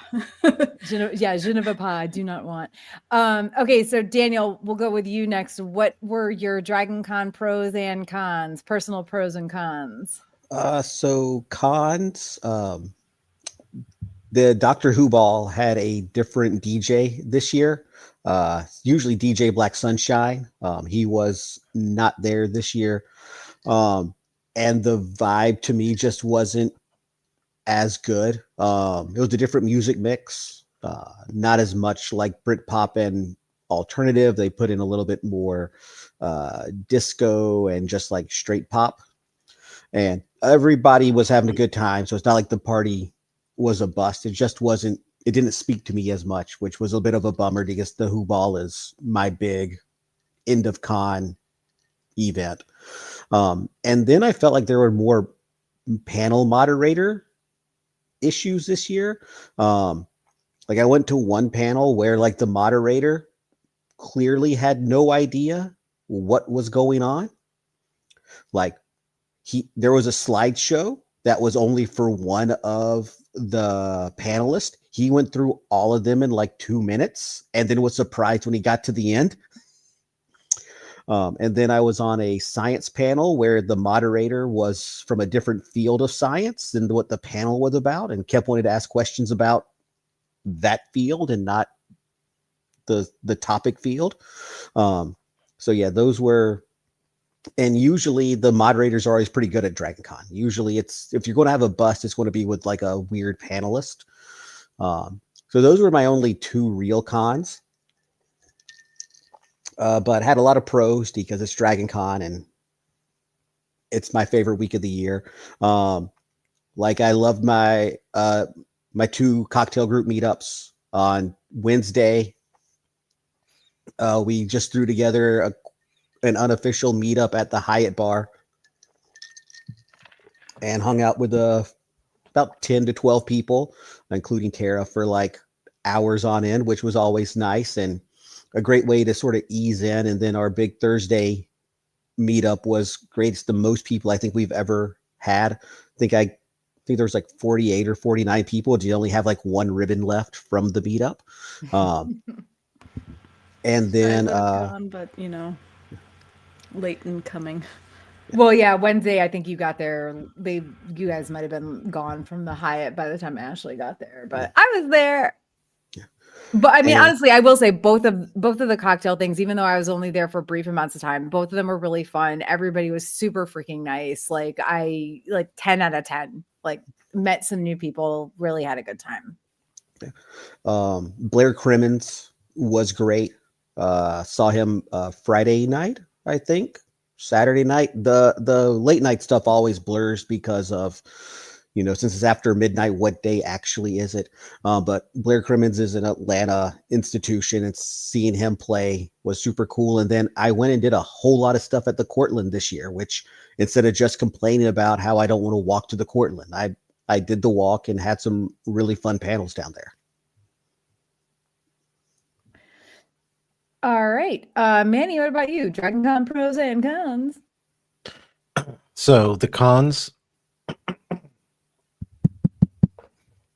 the lack of spatial awareness. All right, hold on. Everybody raise your drinks, honestly. We got to raise our drinks so that I can get like a good picture at some point. Yes. Cheers to that. Cheers to the lack of spatial awareness. Like, for the love of God, if you're walking forward, look behind you before you fucking stop. And then don't get weird when people start trying to walk around you. No, if you're walking forward in a crowd of people, you can't stop. Like, you can't. You have to like veer out of the way. Look, I will give a pass the no on photo this. shoots in the habit trails extend to any trail. Mm-hmm. Correct. Looking at you, big apparatus camera guy. Yes, stop fucking doing that. I will say that when I was at the dealer's room, like I was like, okay, I get it. Like there's a lot of people, you're trying to stop to look at something, but like don't stop in the middle of the aisle. This is equivalent of when you're at Walmart and the person walks away from their cart and it's right in the center of the aisle and you cannot go around it in any way, one way or another. Okay, I get it. Like just don't do that. Like so that was like the only real con, I guess I can say, that I didn't like about it. Like, and again, I will say this, okay, because I'm not a fan of taking a shit on someone all the time. I did not really come across the camera apparatus guy, nor did he get in my way this year. Okay. So but again, I'm not saying he didn't get in anyone else's way. I'm just saying that I don't understand why selfie sticks are banned, but this fucker can walk around with a huge fucking apparatus. Okay, I don't get it. I'm not saying it's his fault. Is, like, I sent you a picture of this person on like Thursday night, and then you sent me you took a picture or video. Yeah, I took a video where I zoomed in on him. I was like, dude, like, come on. It's the same person. It's the same guy. It's one guy. I thought it was like multiple people, but apparently it's the same guy. And I guess you could make the argument that it's like there are big costumes that get in the way and stuff too, but I don't know. I don't think it's the same. Like, I get that. I'm just still butthurt from the last 2 years of having to walk in front of this guy's like camera, and then he gives me a look like, oh, how can you? I'm like, bro, there's 2,000 people fucking behind me. You want us to just run you over? Would you prefer that? So that the lack of spatial awareness was the only thing. But let me just preface or end it. I'll get to the pros in a minute, but like, let me just end like the bad stuff. I talk a lot of shit and I get very aggravated about stupid things, but I'm gonna say this. This was the year where I kind of stopped and was like, you know what, Manny? Maybe you should just not give a fuck and just have a good time. Like, are you in a rush to go somewhere? You know what I'm saying? Is this guy stopping you, inconveniencing you, so you're using these 1,000 people behind you to like start a war because you're mad about something, because you're butthurt about something else? Like, is there something else going on in your life and you're just looking to let out aggression? Because where was I going? Nowhere. Was I in a rush? No. Like, I'm just looking for a reason to like complain about something. So I'm just like using this camera apparatus guy as like a scapegoat, where it's like, you know what? Maybe I need to just chill out and just have a good time, and just relax. I kind of want to take that picture that I sent you and put a goat. Not that he looks like a goat. I'm just saying, like, literal scapegoat. I mean, I will say this though, like the lack of spatial awareness and the people stopping in front of you, or like just again, like there's always those people who are like, oh, we're on the sky bridge, we're gonna somehow like stop and take a picture. No, fucking stop, because like I am trying to go somewhere. If I'm 90% of the time, I am trying to get somewhere in a timely manner, and like I leave way in advance. Like if I have a panel at 1:00, I am leaving my room at like 12:35 if it's the West End, and I'm leaving my room at like 12:40 if it's at the Marriott. Actually, no, that's not even true. 12:30 if it's the West End, 12:35 if it's the Marriott. Like, like for me, I don't have any place to go. What am I really bitching about? It's like I'm just using everyone else to start a war with something where it's like has nothing to do with me. It's like, I'm okay. Did I die? Like, no, it's fine. Okay, so I had to wait an extra 30 seconds to go around. What the fuck is the problem, dude? Like, take your blood pressure medication and shut the fuck up, Like, yeah, but don't stop in front of people. Don't stop in front of people. Like that. Yes, it was really bad this year. I will say that it was really fucking bad this year.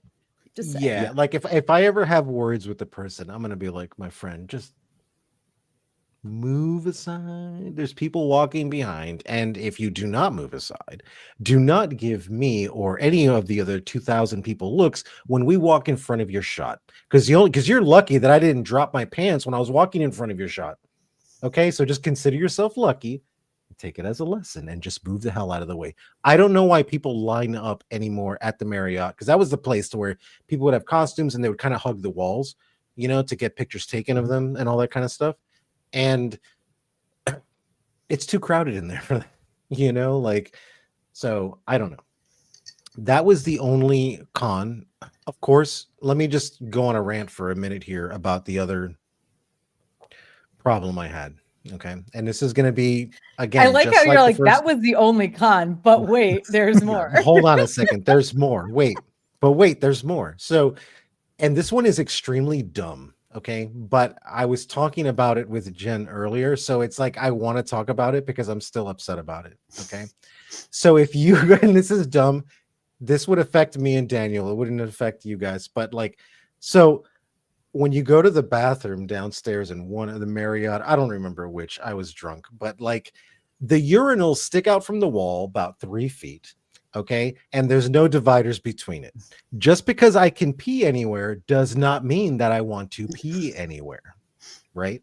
And that really fucking aggravated me, for some stupid reason.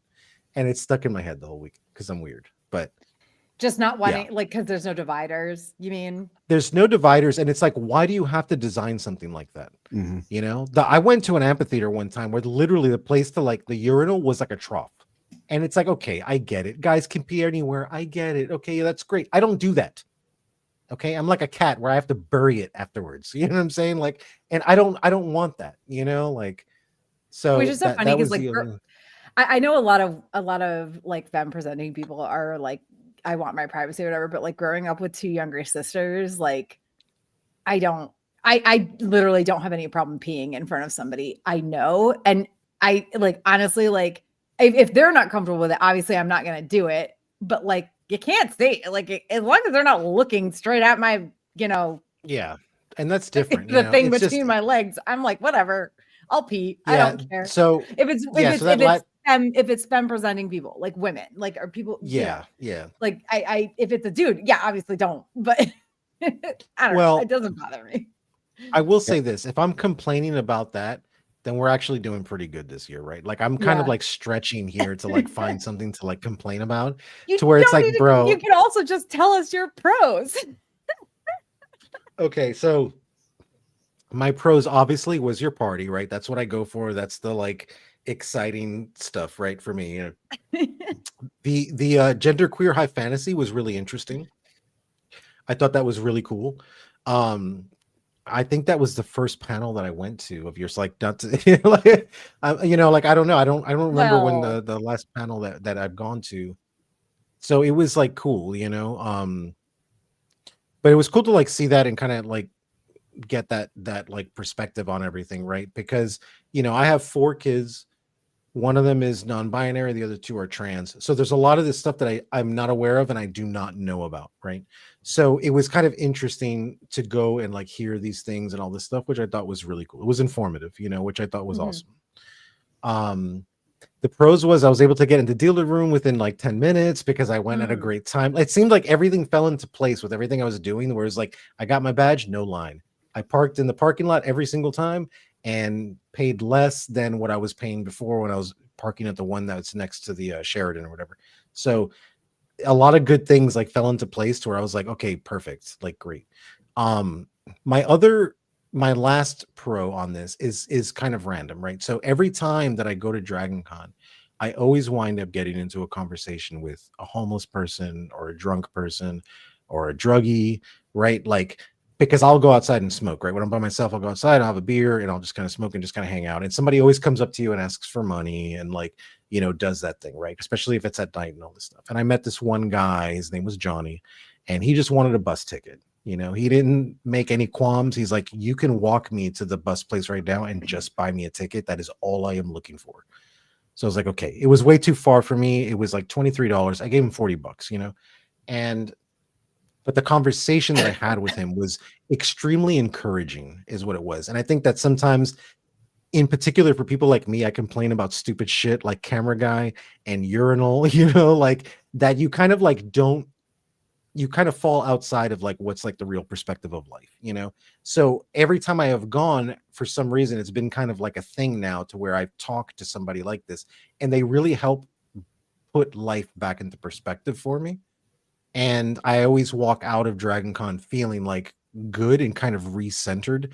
And it's always because of these conversations that I have with not cosplayers, not people that are into the same thing that I'm into, but somebody who is outside of the norm, not in my same situation. As a matter of fact, in the complete opposite, dire situation, that always helps me to kind of like recenter. And they always really come off as like just people that just got dealt a bad hand. They're always extremely nice. I've never had an issue with anything like that. Not that I would recommend anybody talking to somebody they don't know at 2 or 3 in the morning outside of a hotel, but for me personally, so that was like, like my pro, honestly, is that I, and it happened this year too, which was great, is that I walked away with like a different like advisor on, where I'm like, well, you know what, shit isn't as bad or as worth complaining about as I make it out to be.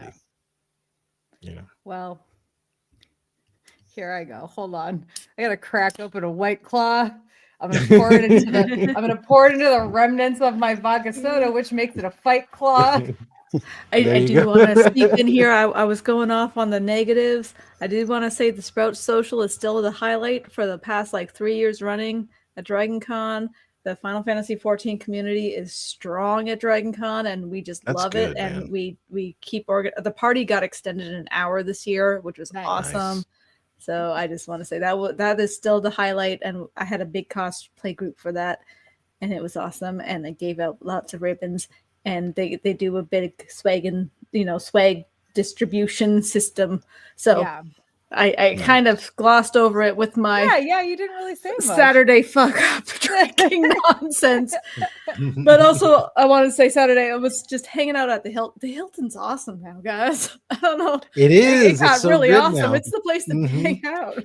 And see, like I had a better time last year at the Hyatt, and my problem with the Hilton is that all of my panels are in the Marriott, and I usually want to go back to to the room to just kind of like, not like veg or anything, but like I want to go back to the room for like a little bit to like kind of maybe if I had to change it, whatever. So I never had the time to like make it all the way to the Hilton on the days that I have fucking 3 panels a day. So I hate that I don't get to really experience the Hilton. I don't know, maybe next year. But okay, so here's mine. I'm gonna go through my cons real quick. None of them are really like that bad, but I am still pissed about the nasty Hyatt upcharges and parking costs. Parking being $60 a night is still fucking dumb. The per night charge for parade view, especially for our rooms that have the stupid fucking carport thing in the way, so you can't even see the goddamn parade, really, going from $30 a night last year to $50 a night this year, which I didn't know until I checked in. So I had to eat that entire extra cost rather than at least being able to split it with my roommates. Like, because I'm not going to be like, oh, hey guys, by the way, you've already paid me all this money for the room, but like, oops, you owe me another like X amount of dollars per person because they're charging me an extra $20 fucking a night for us to be in a parade view room that we can't even fucking from the room I was in this year. The carport covers the whole thing from the room that's next to mine, the room that's actually like my room that Ashley is in. Like you can barely see like part of it because the carport covers like half of your balcony. Yeah. So anyway, you need to be higher up. Like this, but I don't want to be higher up. On is not good for seeing. And we talked about this year. Honestly, call it a low floor charge. I would be better off with them calling it a low floor charge for us because it sure as hell is not a fucking parade view. Anyway, no. I can't believe they were, at least they warned us about the early check-in fee, but I still can't believe they were charging for early check-in. I don't know. It's nonsense. Like the rooms are fucking empty. We should not be charged for an early check-in. They keep the rooms empty for Drinkin Con. So stop. Anyway, crowds, another year of avoiding the sky bridges on my part as much as possible, but that wasn't really shocking. Once again, I feel like the Friday crowds are like the worst, which is weird because you'd think Saturday would be, but I don't know. Friday felt way worse to me. Oh, and Wednesday, oh my God, like could not even move in the atrium level of the Marriott when we went there to like meet up with people and like see the countdown. Oh, yeah. Ashley and I were just like, the countdown was a mess. I don't think I'm going to go back to that because that was like, holy shit. It was a lot. What is this, Saturday? Yeah, I couldn't believe 2019? What? It was worse than, it was worse. Other than like the bunny hutch nonsense on Thursday night, like I don't think I saw the atrium level, the pulse bar area of the Marriott that bad, other than the countdown. So, And then this is like post-con stuff, and it's not actually like a personal thing because I didn't participate in any photo shoots, but again, this is not about Dragon Con itself, but my God, the immediate asks for group photo shoot pictures.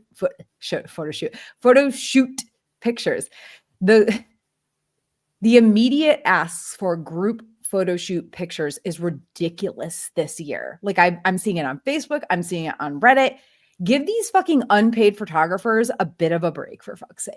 Like, just stop. Yeah. They're not gonna, like, if you did a photo shoot on Sunday of Dragon Con, you're not getting your photos Wednesday 3 days later. Just Christ. Okay, so lots of pros though.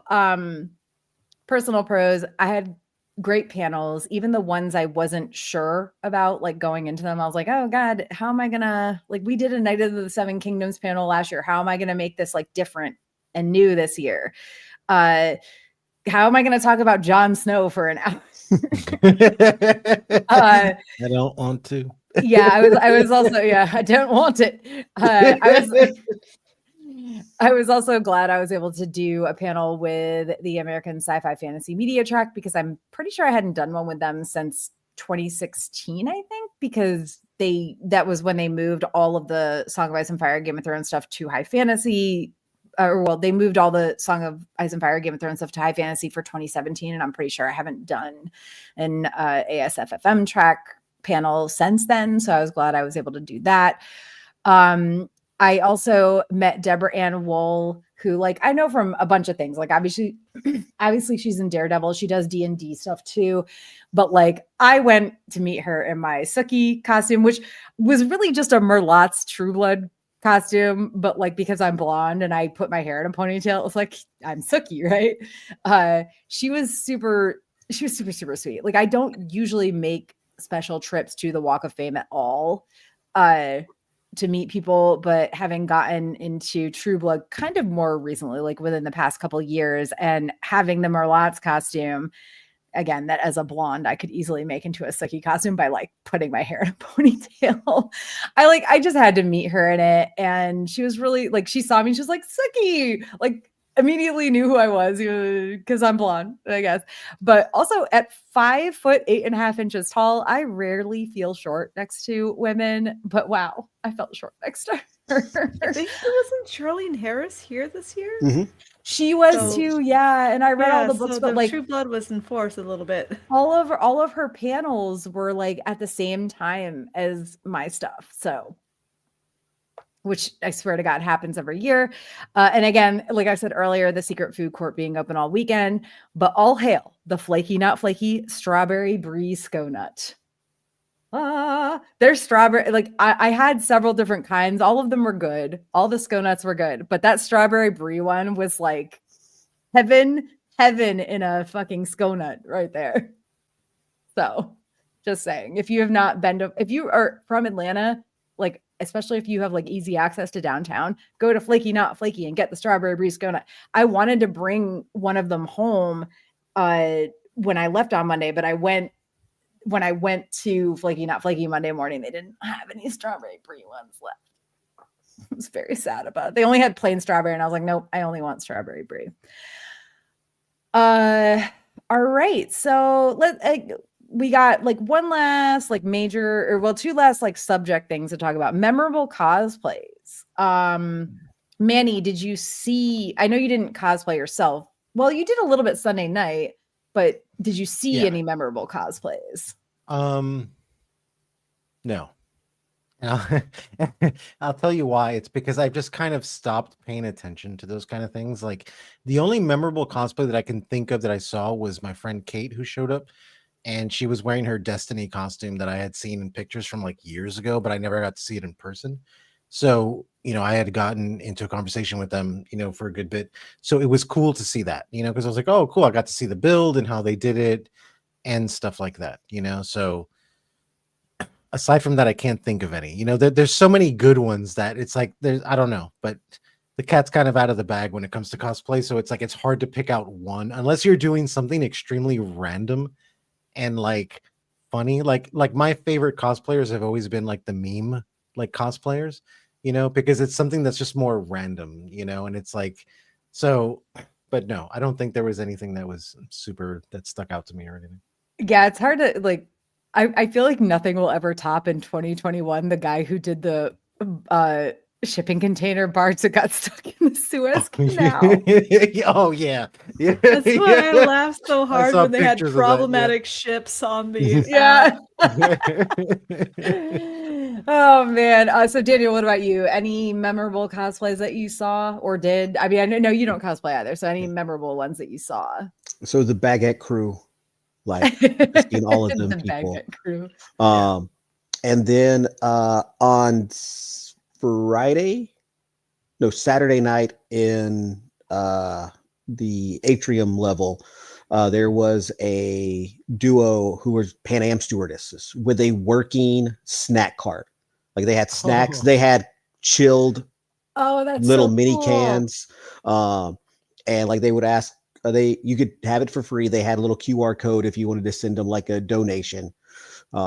They saved my cocktail because the cocktail I made for that night wasn't very good. So they had Sprite. I was able to pour that in and make it somewhat more palatable. So that was really cool. And then I saw the Malort Pope, and she had like two priests. So they were like the Malort conclave. I'm from Chicago. I understand this. That was so cool. And so apparently there were dueling Malort Popes. Like we have like the Pope in the Hyatt and the Pope in the Marriott, just like it was in the olden days. But yeah, so I really love the Malort Pope and the Malort priests that were with them. Super cool. All right, Ashley, what about you? I mean, I'm always impressed when I see the Warhammer 40K people because it's like, holy shit, how are you walking in that? It's just like, I remember seeing some guy, I'm just like, all right, you want to do this? I mean, I at the Expedition 33 photo shoot, the really cool thing was I wasn't expecting was all the gestural like puppets, and they brought like dolls that are like this big that are like gestural babies, and it was like, oh, wow, that like I wasn't expecting it. I thought it was really cool. Yeah, but other than that, we did go to the Fallout photo shoot just because we were hanging out at the Hilton because it's fun to hang out at the Hilton now. And we happened to be there when the Fallout shoot was going on, and that was really just cool to watch because it is still huge. It was like took up the entire left side of the photo shoot area, and that was really fun. But yeah, in terms of like something that really stood out as unique, and I mean, maybe I'm jaded for Dragon Con. I didn't see anything that was like, holy shit, I need to take a photo of that. Yeah. Patrick asks, was it the mimes, Ashley? No, it's the gestrels, the little paintbrush people. They made like dolls, like 3-foot dolls of like gestrels, and they're paintbrush people. I don't know how else to explain it. I feel like I miss so many of these cosplays. I walked by maybe in one of the Skybridge. I was walking and couldn't stop to take a picture, but the Quiznos people. Oh, yeah, I didn't even see them. Yeah. Yeah, I only saw them in passing, but then continue though. But then one of my friends posted a picture of the Quiznos things, and I was like, you can get a picture of them. They are creepy as fuck. The fact that somebody did the Quiznos things from those awful commercials, and if you don't know what I'm talking about, just look up creepy Quiznos commercials. Gosh, there was also on Bunny Hutch, I think it was Bunny Hutch night, there was the girl that was in like a giant cake. That was fucking, I don't know what it was, but it was fucking amazing. And then another one I saw in passing that I couldn't take I feel like all the good ones I really saw were like things I could not take a picture of because I was walking by them. But there was a girl who did half Glinda, half Elphaba. So she was like half green and half Glinda. Yeah. Oh my God. It was amazing. Like if I hadn't seen her in person, the first picture I actually saw of her that popped up online, I would have thought it was fake. Like I would have thought it was AI. And there were subsequent pictures since then too that made it very like they were actually at the Marriott. Because the first picture, I don't know what the background was, but it was like maybe the Sheraton or something. It was this weird background. But like if I hadn't seen her in person, I would have looked at that picture and been like, that's not real. But she was fucking amazing. And so yeah, I feel like all the good costumes that I saw, I could not get pictures of, but it was fun seeing all the baguette people. It was fun. Like, what was it? I mean, for me, like I had fun being Sookie because it was really fucking comfortable. And because the show is like so long off the air, people, when they did see me were like, ah, Sookie, yay. So it was fun like to have people excited because the show's been off the air for so long that you don't see like Sookie Stackhouse cosplayers much anymore. And then Dean and Carlos and I had a lot of fun doing the Californians from SNL, which was my secret cosplay that I talked about in our pre-Dragon Con webcast that I gave one like brief clue about. But yeah, we had fun doing that and we're definitely bringing it back next year. But because we're all going to be, well, not all, but because Dean and I are going to be both on the East Coast at that point, we're going to bring more props and actually we have plans for the Californians next year. And it's not taking the 405 because like, guys, it's jammed at that time of day. Ashley, what was the other one that you were? Oh, I thought of more costumes. These were friends of friends, so I didn't know them personally, but we kind of hung out in the same circle. They were doing horny jail on a Bunny Hutch night, and it was like I went over to see them, and it was kind of amazing. And then like props to everyone who got their photo taken at horny jail. It's like two guys, they're in good shape, not wearing a lot of clothes. And they had a giant kind of jail set up, and it was kind of close to where the Bunny Hutch was, and they were just like getting people, they were like kind of pulling people in and be like, hey, who wants a photo? And like that's the kind of thing like Tara and I last year we did the green slime thing, and it was a very similar situation where it's like people were taking photos to get into the green slime, and like that kind of embodies Dragon Con for me because it's like group participation, and they're just trying to create joy for everyone. And that's something we're hoping to do with our Californians next year, just saying. And I had another thing that to was say, fantastic. but I have forgotten it completely. And then I saw that there were a couple of like paintings, like somebody was set up like the Van Gogh portrait, and then like a couple they were an American Gothic. So they had like they built the painting background, and they were like the cosplaying as the Van Gogh or the couple.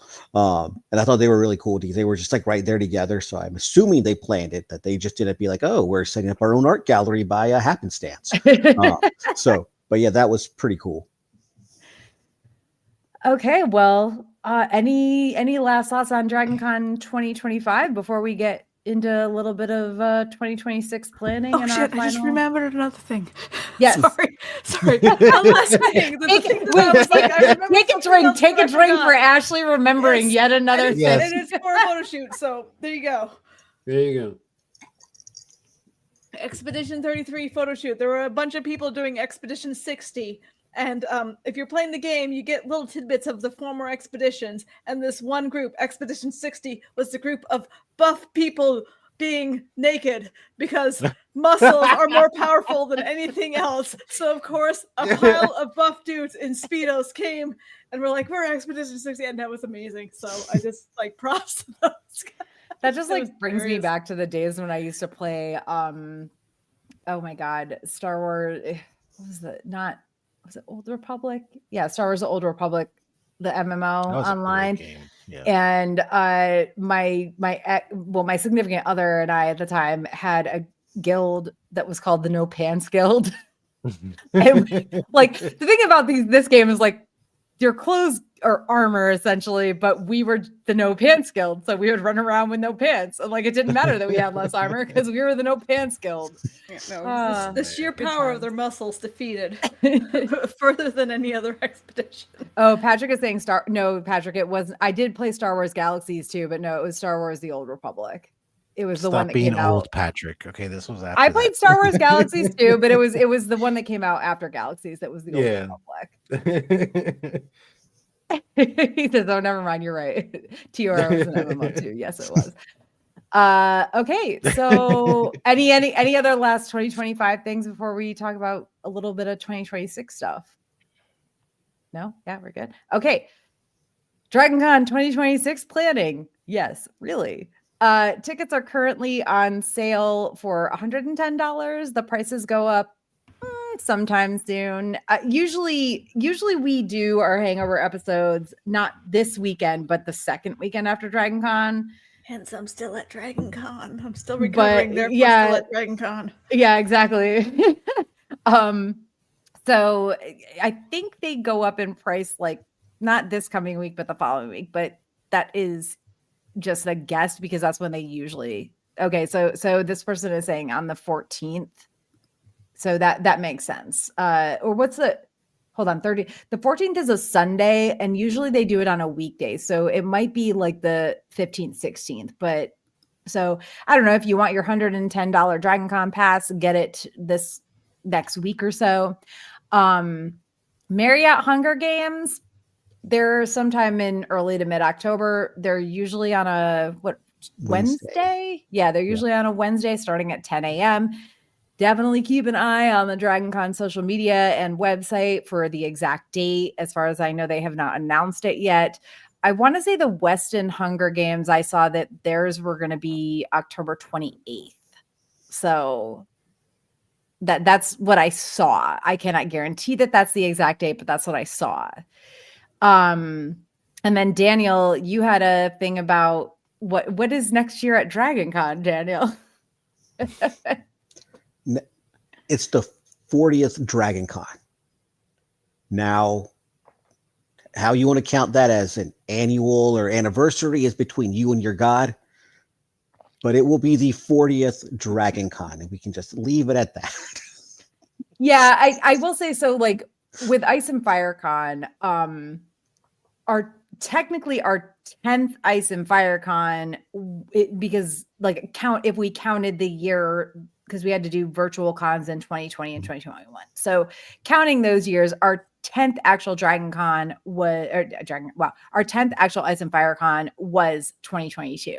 But we did a 10th anniversary instead, which was, our first one was 2013. So our 10th anniversary con was 2023. Mm-hmm. So like there's different ways you can think of it. So they're doing, what I'm guessing they're doing is the 40th event, which would be, it sounds like it's a year before, but no, it is actually their 40th event. Yeah. It's the 40th Dragon Con, 40th annual Dragon Con. Yeah. 39th anniversary though, people. So. Yeah. And that's what I'm saying. Like it's the 40th annual event. If you're calling it an anniversary, you can argue that the terminology isn't correct, but who cares? Dragon Con is saying it is the 40th one. Yeah. And they already have a ribbon, apparently. Or I don't know if it's for real that they're doing this. No, they are. They announced, they showed it. People, of course, because it's Dragon Con, loved it. And so they are going to, they said they're going to do it as, it's going to be like some sort of like challenge ribbon. And so they don't know what the challenge is going to be because hell, they just thought about this earlier today. So, but yeah, like they're going to have like something that you can do to get like the 40th Dragon Con ribbon. Fun. But yeah, I'm down for that. All right. Well, closing question, Daniel, you provided our question, so you get to ask it. What's something that you wanted to do this year or just in Dragon Con in general that you didn't get to do, but you want to do next year? And so since I knew the question, I will start. I really want to do the T-dueling that the alternate history track or alternate and historical fiction track does, mostly because the winner gets a fez.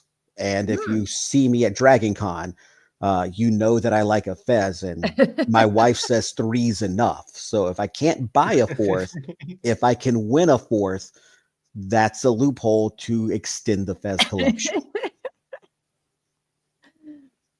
What about you, Manny? Anything you haven't done before that you want to do?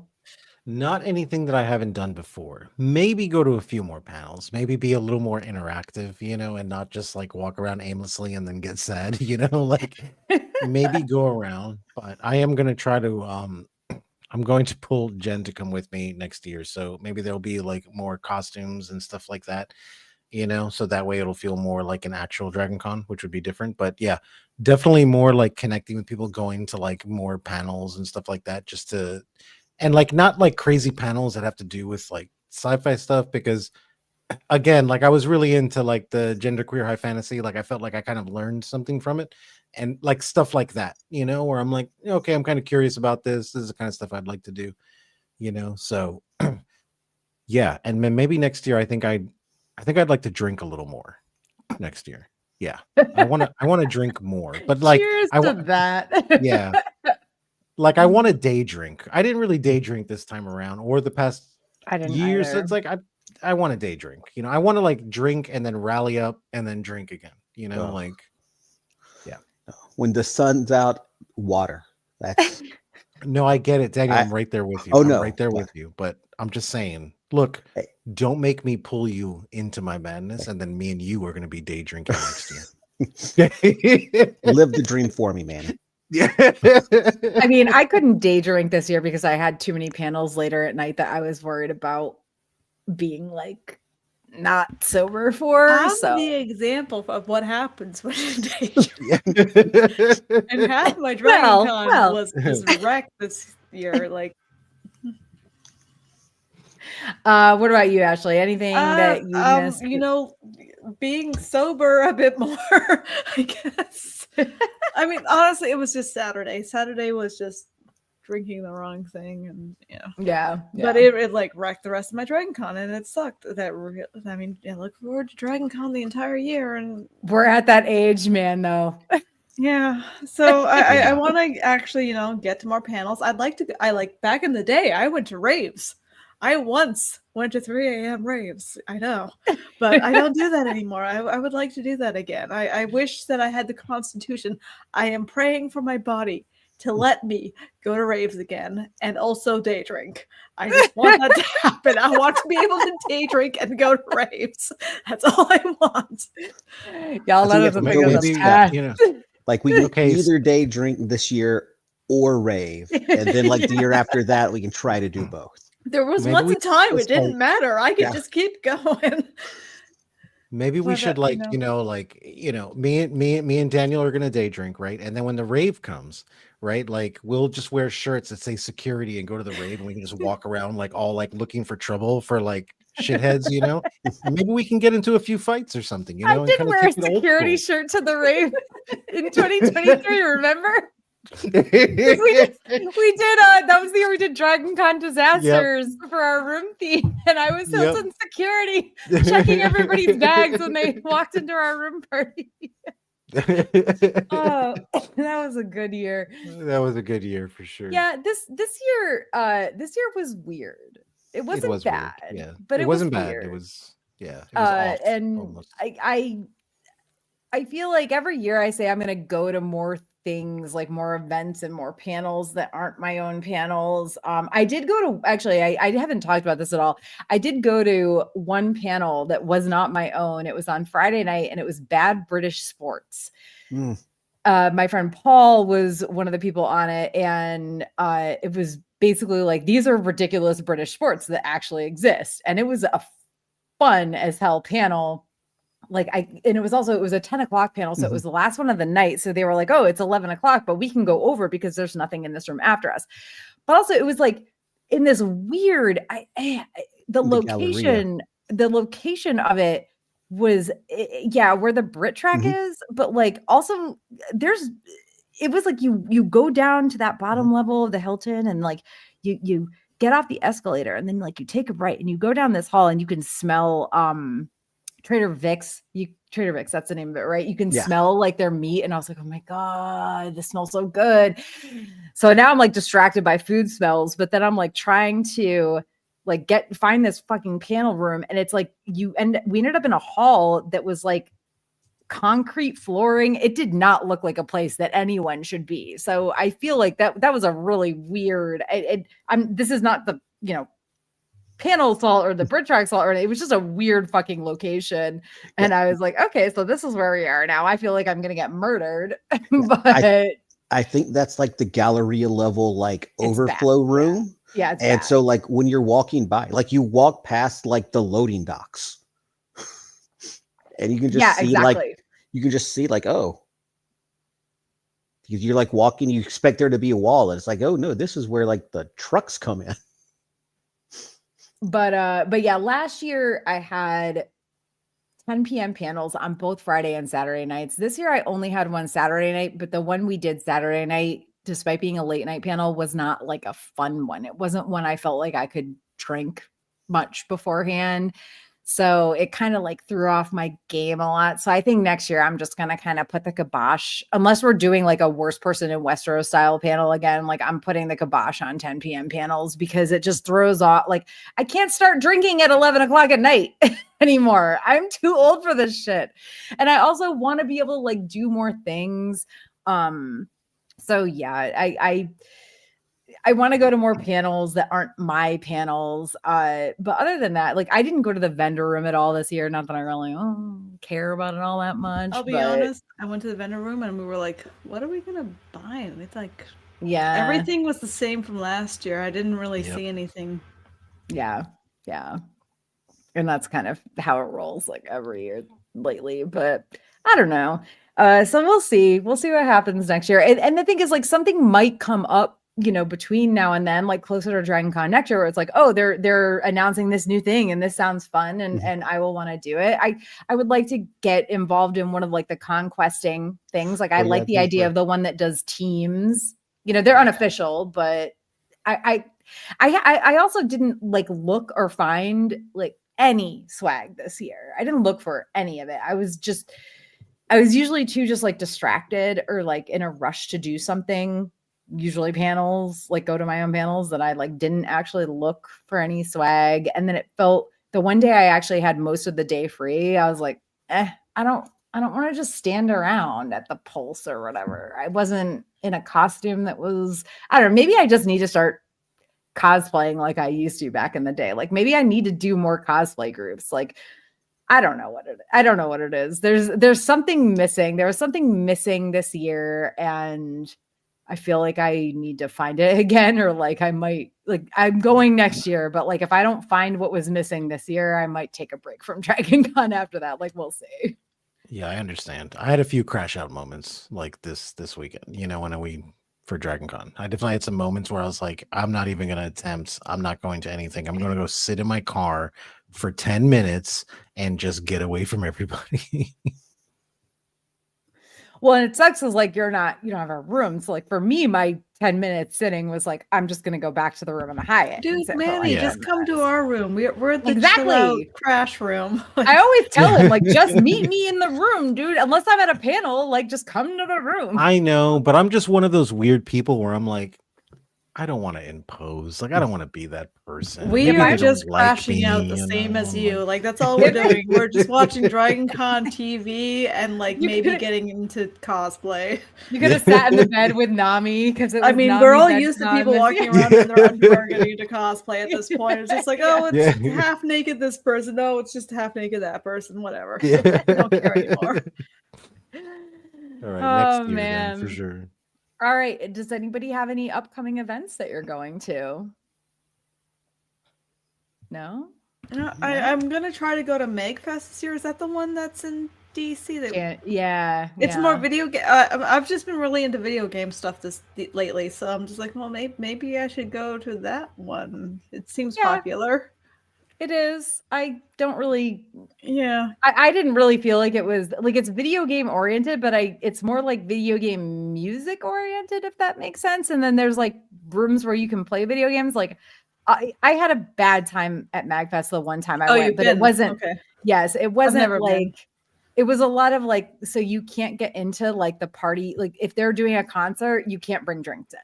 Oh, like they check everybody's bags. At least that's what they did the year I was there. And like I don't remember there being in like any panels really. I mean, there were some, but it wasn't, I don't know. Like, I'm not saying don't go. I'm just saying Katsucon was one that I've always wanted to go to too, because it's just like a big cosplaying facility. The Gaylord. And it's at the same, the Gaylord, it's at the same place. MagFest is at the same place, I'm pretty sure. So like if you can get a room at that hotel, which we did have like a lottery system, so just like whatever, maybe we'll go, maybe we won't, I don't know. I'm saying like go once and try it out, like because I'm not really the best person to ask about that, because the time that I went to MagFest I also was just generally like I was like between meds too. Like I was with the Anime Con that we went to. So it was like every time I go to one of these conventions for one time, it's like it should be fun, but then I have a miserable time because I'm like switching between meds or something. And I'm like, I hate my life. Yeah. I'm just depressed. I'm depressed. I want to lay in bed all day. Leave me alone. This is like the last few years I had a lot of life situations that I didn't want to commit to anything. So like I'm just like, now I can try to get back into, like I used to always go to like tons of cons, like almost like 6 a year and stuff. I'm like, well, now that the situation has happened, maybe I can go back into the con scene. So we'll see. Yeah, I don't really have any desire to go back into like the general con scene either, honestly. Like I am looking into doing Ice and Fire Con again, like maybe fingers crossed like next fall, but it's gonna be more back to its roots, like a smaller location and not like trying to like fit in like 2 panels an hour and stuff. Like if I do Ice and Fire Con again, it's going back to like 2017 at best. Like I'm done with the extra. I don't have the energy or the time to plan more than that. So we'll see. I don't know. Obviously Dragon Con next year. I'm going to New Orleans for Halloween. Really excited about that. I mean, I don't know. Sounds pretty awesome. Yeah, Ashley, let's go to New Orleans for Halloween. Come on. But that's not really an event other than it being New Orleans, but Halloween's on a Friday. That sounds really awesome. Halloween's on Friday? Because I remember the last Halloween during COVID was on a weekend, and we were like, everyone's it's like, oh shit, Halloween's finally on a weekend, but so it's on a Friday, and so I'm definitely doing that this year. But Manny, any events? No, there's no events. The events I'm looking for are the weekend when I'm not working. That's it. That's what I'm looking forward to. I'm looking forward to next weekend where I will not be doing much. Yes, absolutely. Daniel, what about you? Or do you go to any other local Atlanta cons or just Dragon?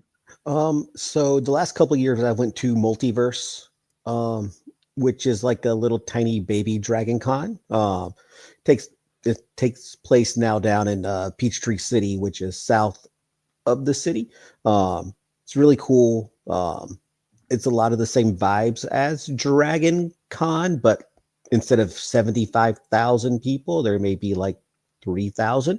So it's a lot more chill of an environment. Don't know if I'll be doing that this year or not, but it's the closest thing that I can get to that Dragon Con experience. But Dragon Con was the first con I ever went to, and so it sort of like ruined me for everything else. Yeah, no, I agree. I like when I was in California, I did Comic-Con every summer, but like now that I'm not living in California, I'm not paying to fly out there. No. All right. Any other last thoughts before we close out? No, we're good. All right. Well, I guess hold on, guys. Let's do one more. One more cheers. We have not drank enough tonight. Yes, I have been more awake today than I had. Like, okay, this was probably my lowest Dragon Con. Just again, my own fault. Can't sleep. Plus Saturday nonsense. But I love Dragon Con. It's like Exactly. I gotta power through. I gotta make my over 40-year-old body get back to it. Got to figure out the perfect like formula for Yes. for making it through the weekend. All right, cheers, guys. Cheers. All right. Thank you again for joining us for Drinkin Con 2025, The Hangover. We'll be back next year with Drinkin Con version 10.0. But in the meantime, don't forget to check out this for 10 yes. Well, okay, so wait, it depends. Are we talking about the 10th one or the 10th anniversary? We started in 2017. So yeah, 17, 18, 19, 20, because we did it in 20. 17, 18, 19, 20, 21, 22, 23, 24, 25, 26. Yeah. Wow. Yeah. So yeah, we will be back next year with Drinkin Con version 10.0. But in the meantime, don't forget to check out the Geek Saga Entertainment Patreon for early access to my panel recordings and other perks. And also follow at a Geek Saga on social media so that you don't miss other upcoming Geek Saga live streams, podcast episodes, and more. Have a good night, y'all. Bye. Bye.